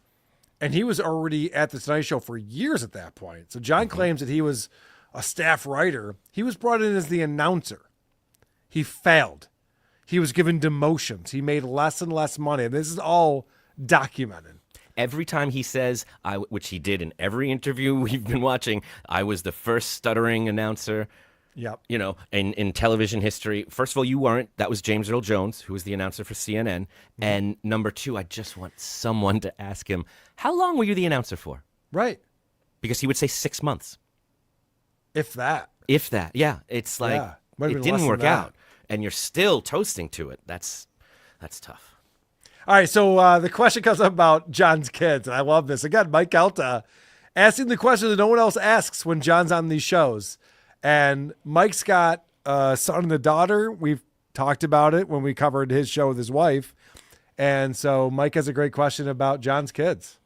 I asked this about a lot of celebrities because I have teenage kids. Do your kids, did they think you were cool at any point, or you just, or how does that work out? Like, I'm always trying to make myself seem cool to my kids. You seem like you might have had even a tougher job doing that too.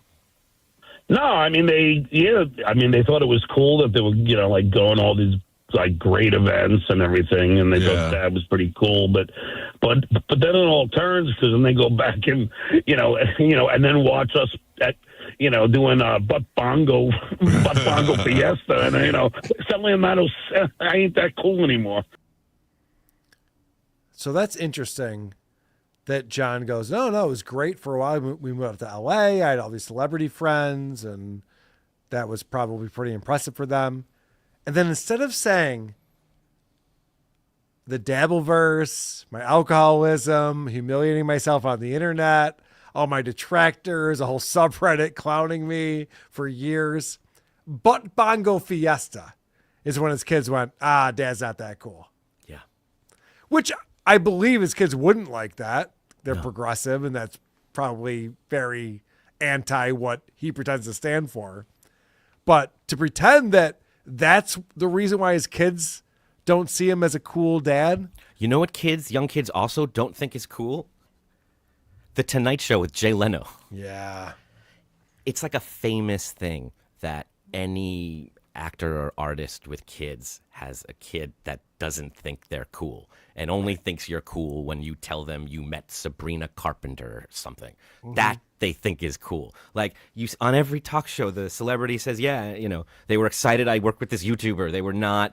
And it's a true thing. It is true, yeah.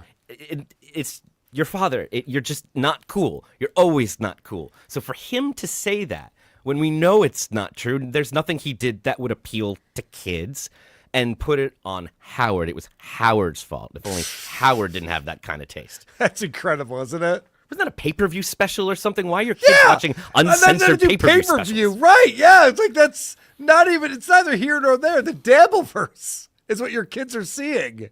It's why the kids don't talk to you anymore, or at least one of them. I don't know. I don't know all the answers. What I do know is that we have a thing called supertip.gg/WATP. All the kids are talking about that. It's the biggest news in the Dabbleverse.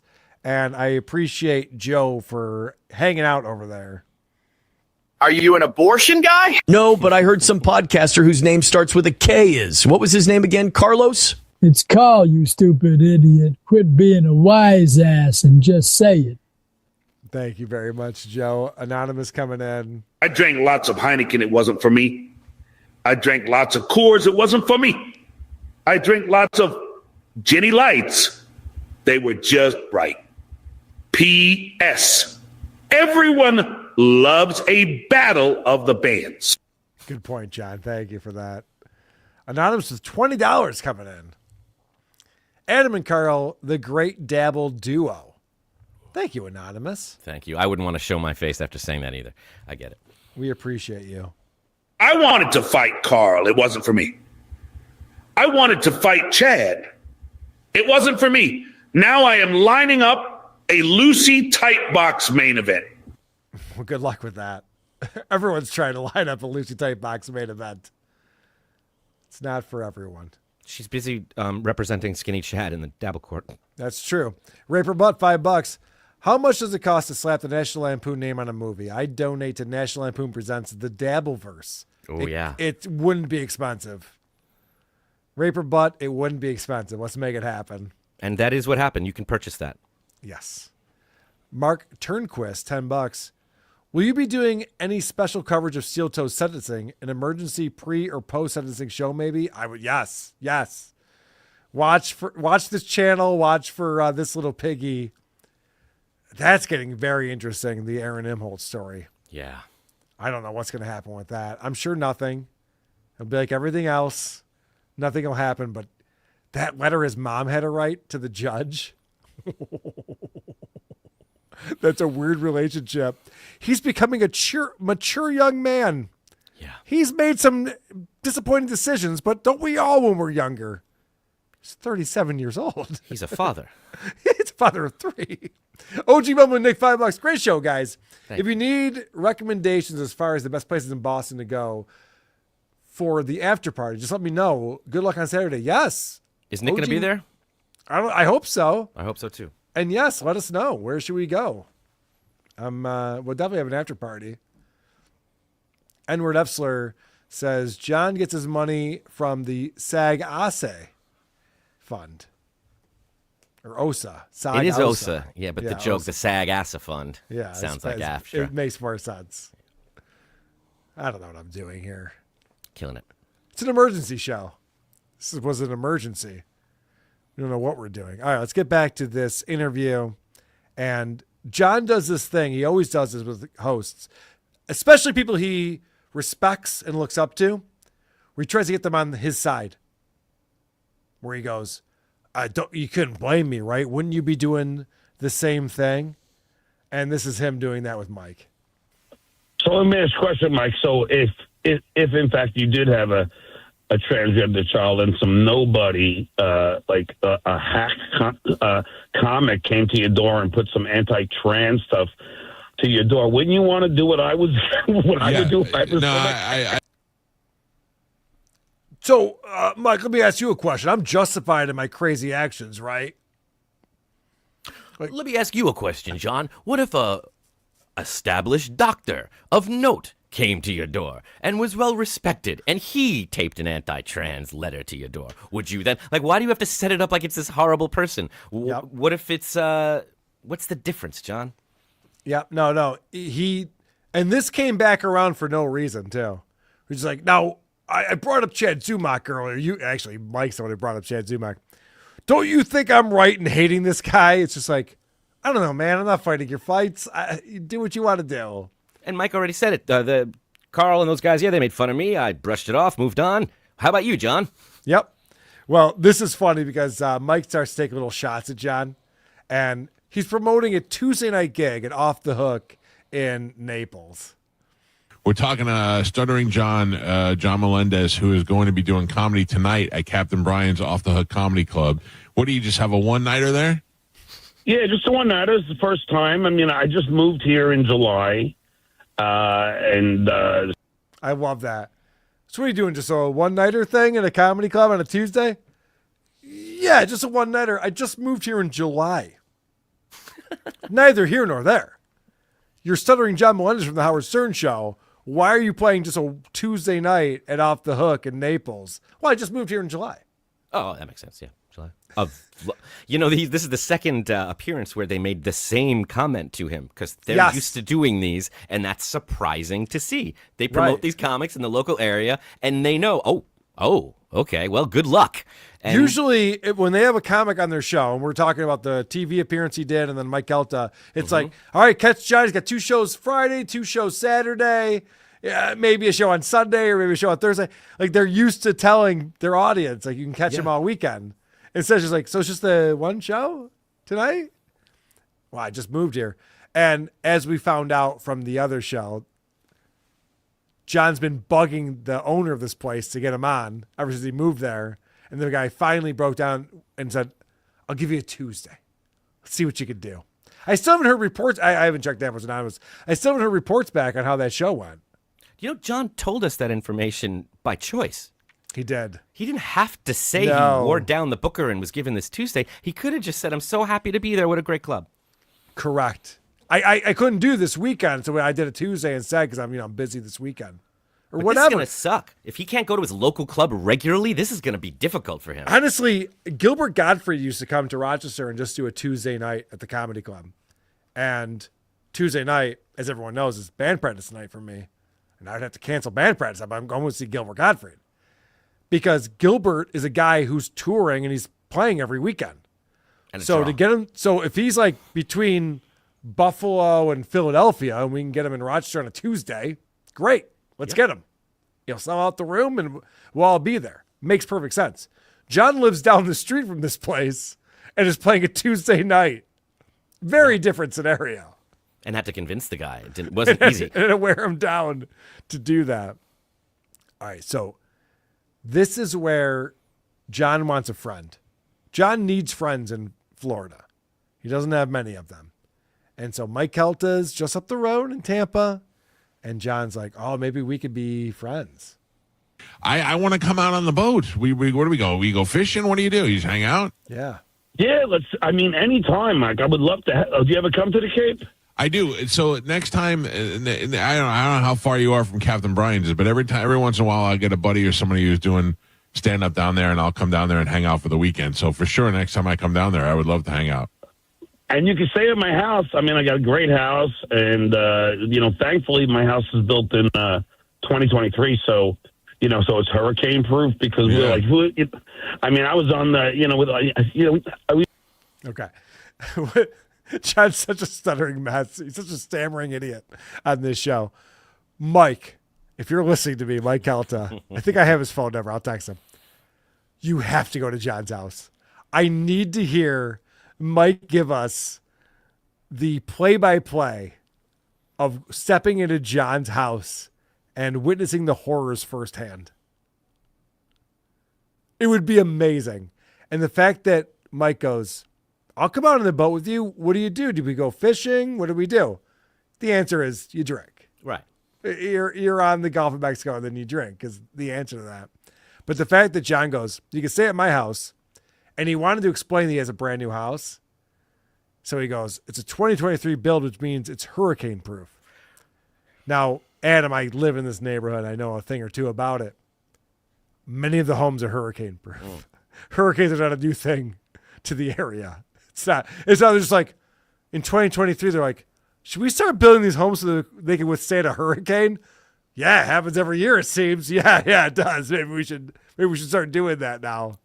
Does he actually think that Calta was on the fence about staying with him until he knew that they'd be safe in a hurricane? No, he wanted to say he's got a new house. He wanted to brag that he's got a new house. Built in 2023. It's a new house. It's already trashed, John. We've seen it. We saw what happened to your house. Does he not know that most adults or people his age, professionals, don't want to stay with other people? Like if they're coming in for a trip, they like having their own space. Generally, if they can afford it, it's a thing. No shit. If someone offers me a place to crash, like I went to LA not that long ago, and I have friends in LA.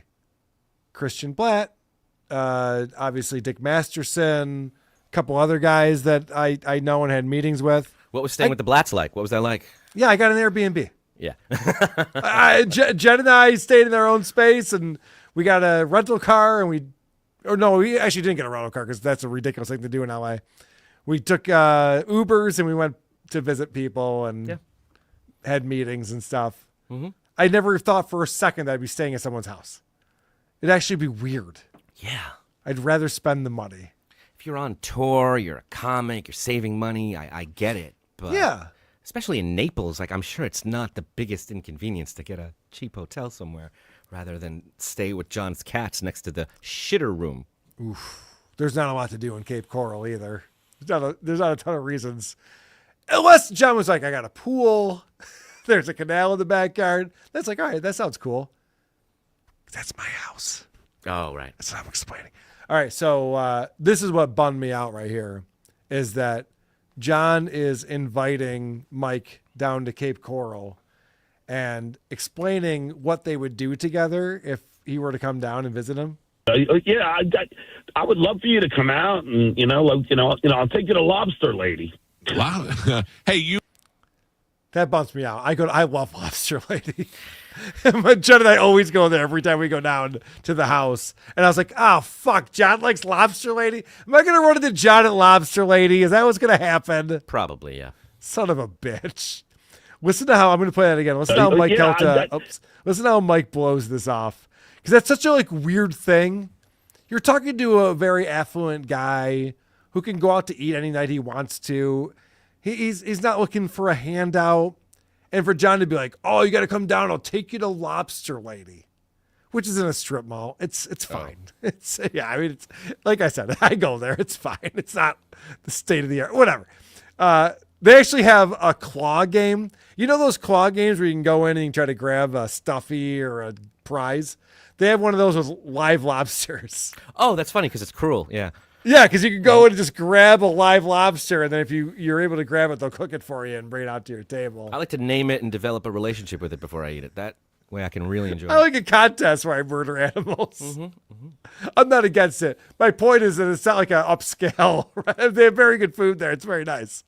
But they also have a claw game with lobsters. Not the point. Moving on.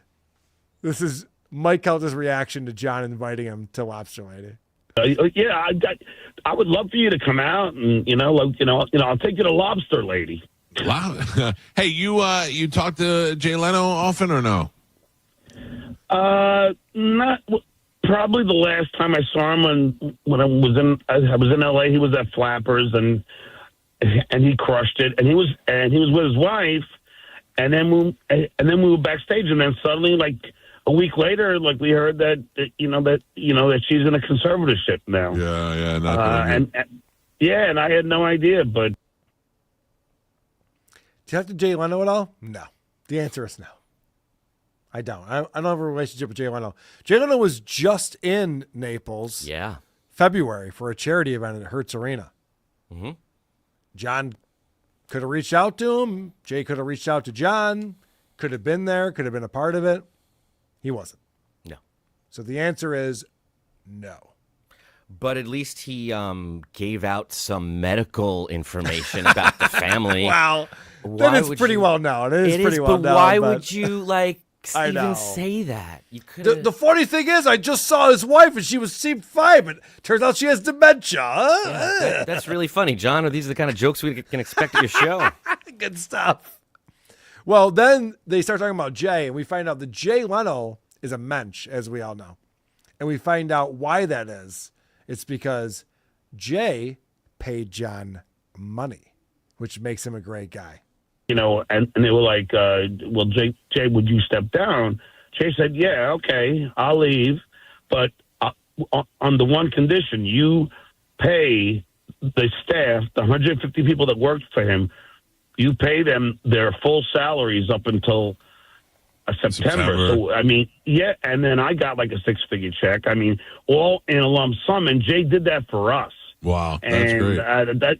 That's something that Howard would never, ever do. Always be bashing. So John's talking about what a great guy Jay Leno is, and it's all because he paid him money. So Jay's a great guy, and completely unnecessary, just goes, Howard wouldn't do that. What's most moving about what Jay did for John is that he did it for John when John was a nobody. When John had no credits and was just a lowly kid on Long Island, Jay Leno was like, I believe in this guy. I'm going to... Was that not Jay? Why are you laughing? No. I think you're thinking of Howard, actually. Oh, that was the asshole who screwed him over. Okay, I see. Yeah, without having any credits or anything. Took a real risk, I see. In his life, yeah. It's crazy to me that John can't stop bashing Howard Stern. He's just... He can't get out of his own way with this. Even though... As we've seen in the other interview, he's like, oh, you know, I love Howard. I would love to hang out with him if he called me. I'd love to come on the show. It's like he's the one who burned that bridge. And yet he acts like Howard's the problem. I know a kid who interned for a famous director when he got out of college.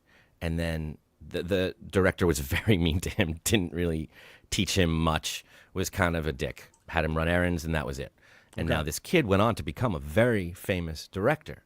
And people have asked them, hey, we heard you interned for this famous person. What was it like? Do you know what this guy says? I bet he says something like, he's fantastic, and I taught me everything he knows. Yep. Taught me everything he knows.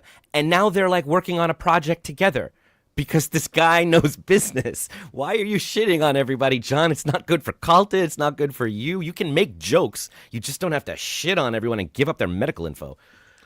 Well, so Mike says, you know, I heard that Howard Stern's been calling all of these people that he's wronged in the past, and he's trying to make amends. And he goes, has he called you? And I know this for a fact, like Howard called Brother Weeze and apologized for what he said about Brother Weeze's kid. And I know he's gone through and called a lot of people and been like, you know what, I was a dick. I shouldn't have done this. Like some weird 12-step thing that Howard's going through. And so this is John's response to that. I love his wife, Beth. I mean, she's great. And if Howard ever asked me or called me, it would be totally, I would love to hear from him. You know, I don't have anything. Look, I mean, if you work with someone that long, and I was in his inner circle. I was sleeping at his house in Southampton, and I was, and I was having dinner with him and Ozzy, and he was a great friend. So what about Gary? You don't talk to Gary either? Probably. I would. Gary's a nice guy. I don't really have anything bad to say. Even Fred. He's not answering any questions. No. Has Howard called you? I was in his inner circle. We were tight. What about Gary? So talk to him. Oh, Gary's cool. And even Fred's great. The answer is no. John talks to none of these people. He's burned every bridge. They all hate his guts, and rightfully so. Because John decided to take his platform and turn it into the bashing everyone he ever worked with channel. He could have said, I felt bad even before that and reached out, and it might have been Beth, but we cleared the air and we sent some messages and everything's cool. Like, just say that so the fans feel good, you feel good. Howard, if he were to ever see it, would be like, oh, that was better than I expected. You don't have to do all this stuff. We just heard you shitting on him. We just heard you calling him cheap and saying he doesn't compare to Jay Leno. I'd give him a hug when I saw him. Why? Yep. He's a cheap guy who held you back. Yeah, no, none of it connects. It just depends on how he's asked the question. If Mike Calta would have been like, I heard Howard's tough to work for, it would have been, yeah, fuck that guy. Boom, boom, boom, boom. Instead, Mike Calta was just like, dude, I was a big fan of Howard Stern. What was it like working with him? And John, oh, yeah, no, he's great. He's really good. Like, John doesn't have like a strong stance about anything. He wants to bash. That's his instinct. Yes.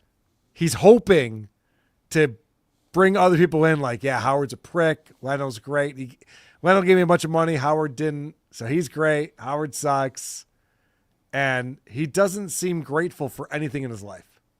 And that brings us back to the point of this whole thing and tying it even to who are these podcasts is that we're reviewing podcasts and shows and appearances and interviews. And this guy, John, is not doing a show. He does not care about the audience. He doesn't care about his fans or Calta's fans or promoting his show. He just needs the person he's talking to like him and respect him and get their approval. And that's all he's doing at the expense of everyone and everything. He'll burn it all down. Just tell me you love me. Yes. Now, I went on Drew Lane's show on Tuesday. This interview happened Tuesday morning. I went on Drew's show Tuesday. And the main thing that I pointed out about his appearance that we didn't talk about at all just now is that there's this chick, Sandy Carmen, who goes by Carmen on the show. And John had this recurring bit where he was hitting on Carmen. Oh, your voice sounds so hot. You must be so hot. Oh, did you know I have a house at Cape Coral and a boat and I have a comedy show? And he's just constantly hitting on this chick. I'm not even kidding. I have those clips. I did it on Drew's show. Check it out on the Drew Lane show on his YouTube channel. But I do have this one clip that I want to play because this is amazing. And thank God for Mike Calta because as we heard, he's bringing up Chad Zumach. He's bringing up the fact that, I go on the internet. I see people are like making fun of you and stuff. And so the Dabbleverse does get brought up. Like this whole thing they call the Dabbleverse, Mike, is just everybody focused on me. You would think I was George Clooney. You would think I was Chad. I saw Carmen's Chad. Not yeah.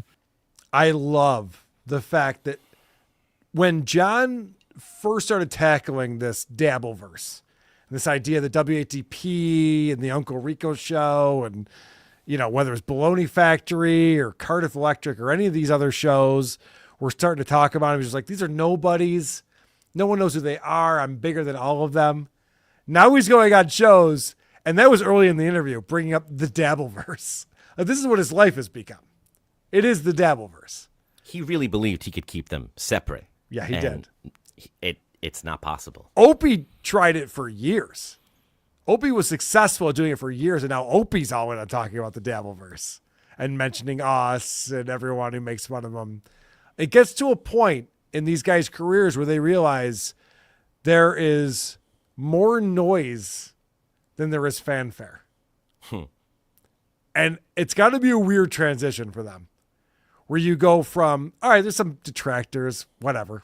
I don't care about that. I'm not even going to give them air, not going to give them the light of day, to the point where now you're defending yourself against this huge group of people that outweighs your fan base.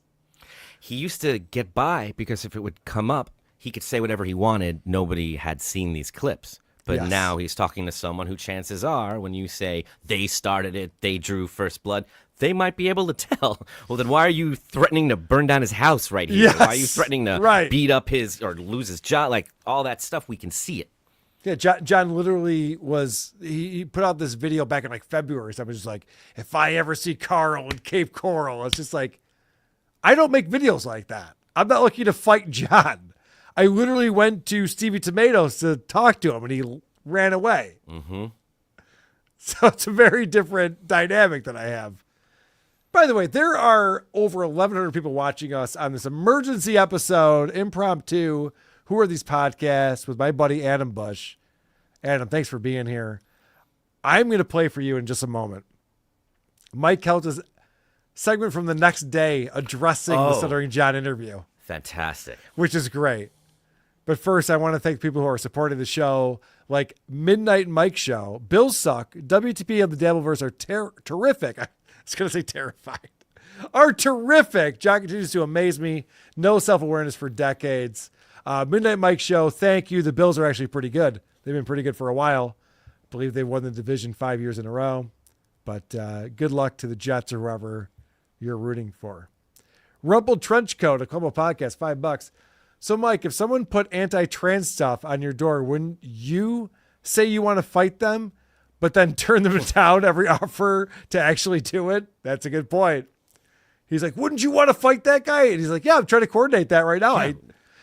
And Mike even, like, it might be in the clip we're about to play, explains that he has the means to set up a fight between these two and how that would work. Mike V, $5. Will you be having Clearwater Chat on again? No. He's a great guest and has an inside scoop on some interesting news. No. I see what you're doing here, Mike V. I see what you're trying to sabotage my show. I see what you're up to. I'm not falling He's just for a that. Clearwater Chat fan. I don't understand. I think he's trying to sabotage my show, if I'm not mistaken. Supertip.gg/WATP is still open. We still have that available for people if they want to participate in the show. So thank you to Cardiff, the great Cardiff Electric, for sending me this clip before we started the show today, because this is Mike Calta. I guess he got some backlash for having John on his show on Tuesday, and this is on Wednesday addressing that. Really? Also, Stuttering John was on the show yesterday. I have to tell you, I like John. I like him because I grew up listening to him when he was on Howard's show. I don't really know him outside of the times that we've spent on this show together, and he seems like a fine guy. I know that there is a contingent of people that, I mean, you're a loser. That's your life. If It's that's your wild. life. It's wild. I'm not even defending John. I don't really care. If you want to fight with John, fight him. But the amount of, I just checked my Twitter for the first time since yesterday. Oh my God, there's like a whole little brigade of people who hate Stuttering John. Somebody DM me, do you want to comment on your interview with Stuttering John? I'm like, comment to who? About what? What do you want? What do they hate him for? Idea. I don't know. I guess if they're on this guy's side or that guy's side. One of those things. Yeah. Unless the guy was like touching kids or doing some kind of committed some crazy crime or something. Who the F cares? No, I just anyway. That is one of the things that they accuse him of. Oh, really? Of grooming. I'm not saying that. I don't think John's grooming children or doing anything like that. It specifically says on the banner of his show that no PDF files have ever or will ever be employed here. And he made it clear when his students come up to him, he goes like this. Yeah, So there's no I hugging. think No hugging students. That Yeah, co-host has a lawsuit coming down the pike. We're not accusing him of that, but I like that he goes, like, what is he, like a child touches him? And Mike's like, I did hear something. They did, yeah. That's not the case. No, we're just clowning a guy who sucks at life. I promise you that. If it got that serious, we wouldn't be having so much fun with that, obviously. A young person. I don't know any of those things. People are true. stupid. Yeah. But the big thing now is John was on the show yesterday and said he was on a boat and he had a boat, but now people are telling me that it's not his boat, it's his neighbor. This is hilarious. This is the thing, the feedback that Mike got, and we just played all the important clips from the interview. The feedback he got was, Mike, you idiot. John doesn't own a boat. Which is a very funny thing that he got so many messages he had to address that. I get messages from people all the time about things I mess up on the show, and if I feel like it's egregious enough and I was out of my mind, I'll address it. But for the most part, I just ignore it. I'm like, all right, maybe I'll respond to someone individually. But Mike must have gotten so many notes about John bragging about his boat that's not his that he felt the need to address that here. Well, it was so easily avoidable because John's the one who said, I just bought a boat. I bought a boat. Since I just moved here, I just did this expensive You got to purchase. come with me on my boat. Which led to, where are you getting your money from, John? So Yes. he could have just said, I love Florida. I love going out on a boat. I love the dolphins, me and my buddy. But he had to humble brag or just brag And Right. now he's getting called out for it. as he Yeah, should. you know what, Adam, that's a good point, because I see John through a whole different lens now because of my relationship with him and how well I kind of know him at this point. Any celebrity who's on a show never tells you what they own. They're actually embarrassed by it. Yeah. It's actually a weird thing where you're like, I own a boat. You'd be like, well, yeah, you're Stuttering John from The Tonight Show. I would hope you'd be able to buy a boat. You know? would say, I bought one. Like he has to lie. I bought one. That's the one thing you didn't do. You have access right. to one. We all know it's a lie. But even a celebrity who did buy a boat would say what you just said. Oh, I'm going on in the boat. It's so much fun. There's dolphins jumping around. My buddy, like we're hanging out. Yeah, because they'd be telling a story where who owns the boat would be the least interesting Right. or important part of the story. Correct. This is the only point and part of the story he cares about. The dolphins are made up and an afterthought. Like he just wants to brag. Yes, you're right.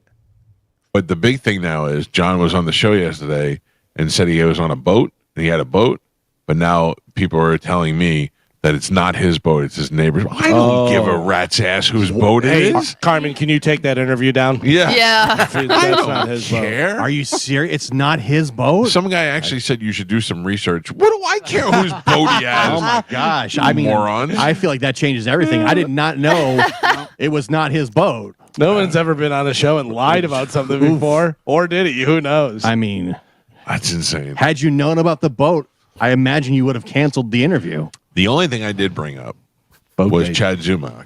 Yeah. And that's because him and Chad seem to be fighting with each other and wanting to make it physical. Yes. And I get John's point where he doesn't want to give any credence to Chad by No, Mike, you were right. They were both talking about fighting each other, talking about where they're going to meet up, when they were going to fight. All of this is true. So you were completely right to bring this up. physically fighting him and elevating his status. But Chad seemed to be aggressive about it. And my thing is just selfish. I don't really care about either one of them fighting each other. It's just that I can't do the punch out with our employees fighting, but I could do it with other people fighting. So if I had John and Chad agree to fight each other at the punch out, well, we might be back in business might be back in the.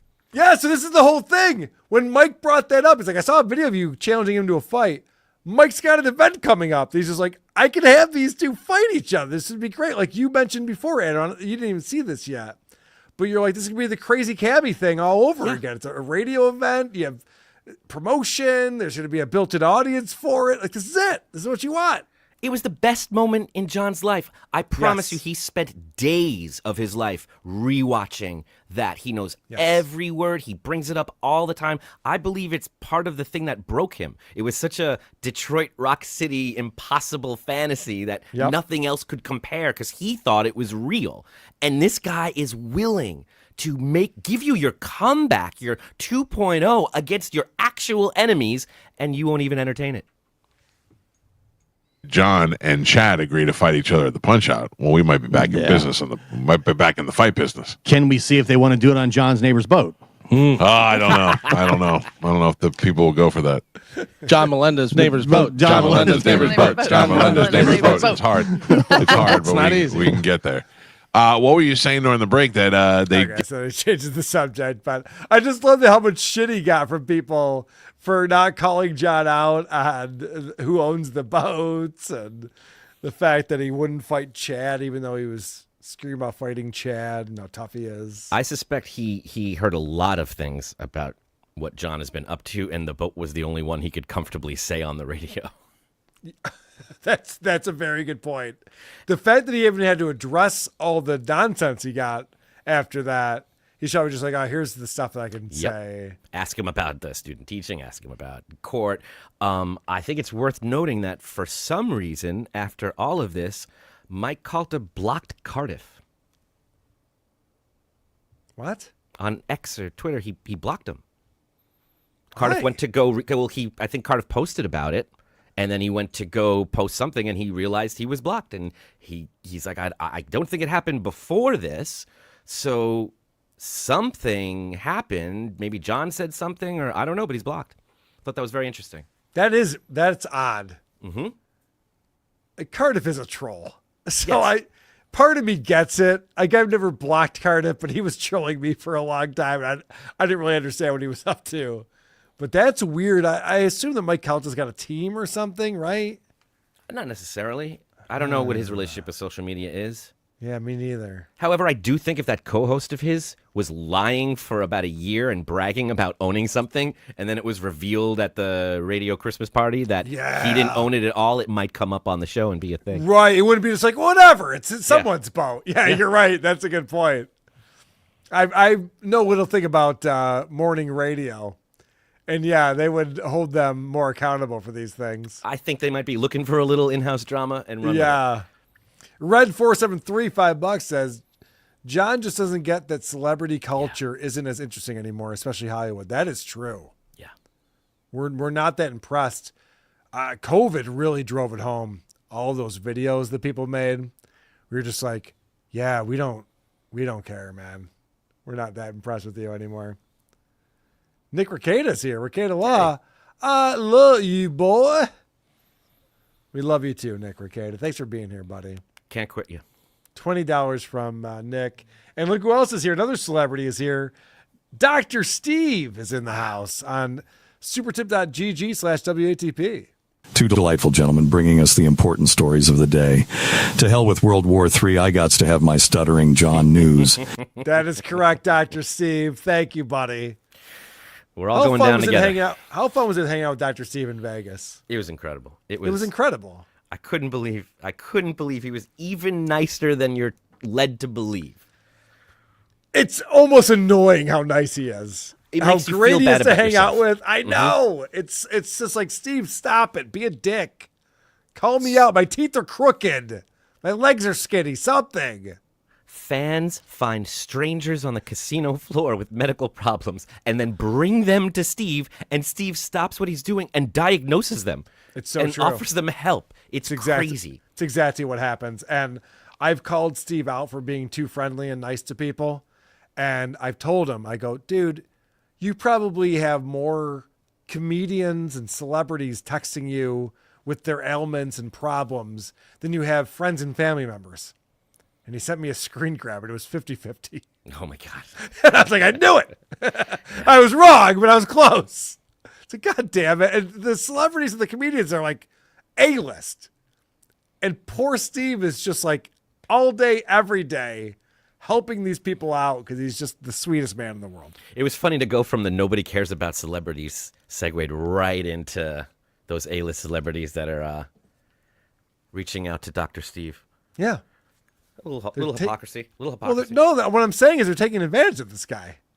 I've told him that. Oh, I get it. I've told him, like, you don't have to give these people, you're not their doctor. He took an oath. He took an oath. You took an oath to defend all celebrities all the time. Oh, he's coming back in here with another one. Oh, no. Fuck off, Carl. How's that for nice? All right. Thank you, Dr. Steve. There you go. I knew he'd redeem himself. I talked about it enough. I love that he uses his own voice. I know. It's so funny. Queefer, nobody likes Tonians. Lady K is looking like Rob Saul after a 2-hour show. All right. Fuck off. What keeps you up at night, Carl? Well, it's just, there's a lot of regret. Yep. A lot of issues I have. All right. I assume we're not going to get into the Casey Armstrong. We're going to have to push that back. Now would not be the time. Now would not be the time. For the 5th time in a row. It's a great interview. It's a great interview. We will get to it. I promise you that. We're over 2 hours in on this show. Anonymous coming in on supertip.gg/WATP. Guys, I finally got a thanks from Sacha Baron Cohen earlier today. Nice. He even wrote me a little note I see in this special app I have that most of my celebrity friends contact me on. I haven't read it yet. You all will be the world premiere. His car smells like cheap beer, misery, and burned bridges. I'm throwing him a few extra bucks because I think he sleeps in here. Thanks again for the lift, Jim. Well said. All well right. put. Adam, I didn't think we'd go this long. We're over 2 hours. Thank you so much for hopping on for this emergency episode. If you don't mind, I just want to tackle the part 2 of Joey C real fast. Can we just Oh, settle yeah. in All for a right, couple let's hours. pull it up. That's going to be I like, just what, figured we'd watch 90, it. 90 minutes or so? Yeah, we'll just play it and comment as we go. Oh, now Dr. Steve is texting me. Let's see. All right. I love you too, Dr. Steve. You have a great weekend, buddy. Was even that too much for him? He had to. He felt bad. He felt bad. He called me out. He's so sweet. Yeah. He's just the nicest guy you'll ever meet. And Midnight Mike Show. Carl, ever do a Lisa B tribute? Saw the one without him. Oh, yeah. You know what? I should do a Lisa Boswell tribute. You weren't there for that. The problem is that nobody cares. Oh. And to that I say, no shit. So there's that. Mm-hmm. Anna Busch, thanks so much for coming on today. This Thank has you. been a lot of fun. People said this isn't an emergency. It obviously was. Yeah. I mean, now that we've all seen what happened, it makes sense to everyone. And it feels so good to have that folder cleared off the computer. To just have that stuff off the desk feels great. Honestly, so peek behind the curtains yesterday. I'm all excited prepping for the show because I started prepping for Drew's show because I'm pulling these Stuttering John clips on Mike Calta, and I'm like, I'm only going to pull a couple for Drew, and the rest are for WATP. So I have all these clips ready to go. And so I start off Wednesday with some of my show prep already done, which is great.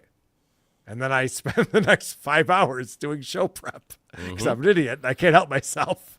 And then we get to the show and I'm like, well, we don't need to get to this Mike Calta stuff. It's just, I'm an idiot. I need to stop prepping so much so that we can just do a show. I don't have to clear out the computer afterwards. It's such a high-class problem, and it's so the opposite problem than anyone else has in the Dabbleverse. I think you can just hold on to it. Thank you. It's not the worst thing you could do. No. Apparently. We're drowning in the opposite everywhere I turn. I appreciate it. Anna Busch, great to see you, buddy. I'll see you in Boston. WATPlive.com is where you want to go. I will see you there. Let's remind everyone to go check out Dr. Steve's Patreon, where his show is now, and sign up for it because it's fantastic. I love it. Let's do that. Sleep well, every pony.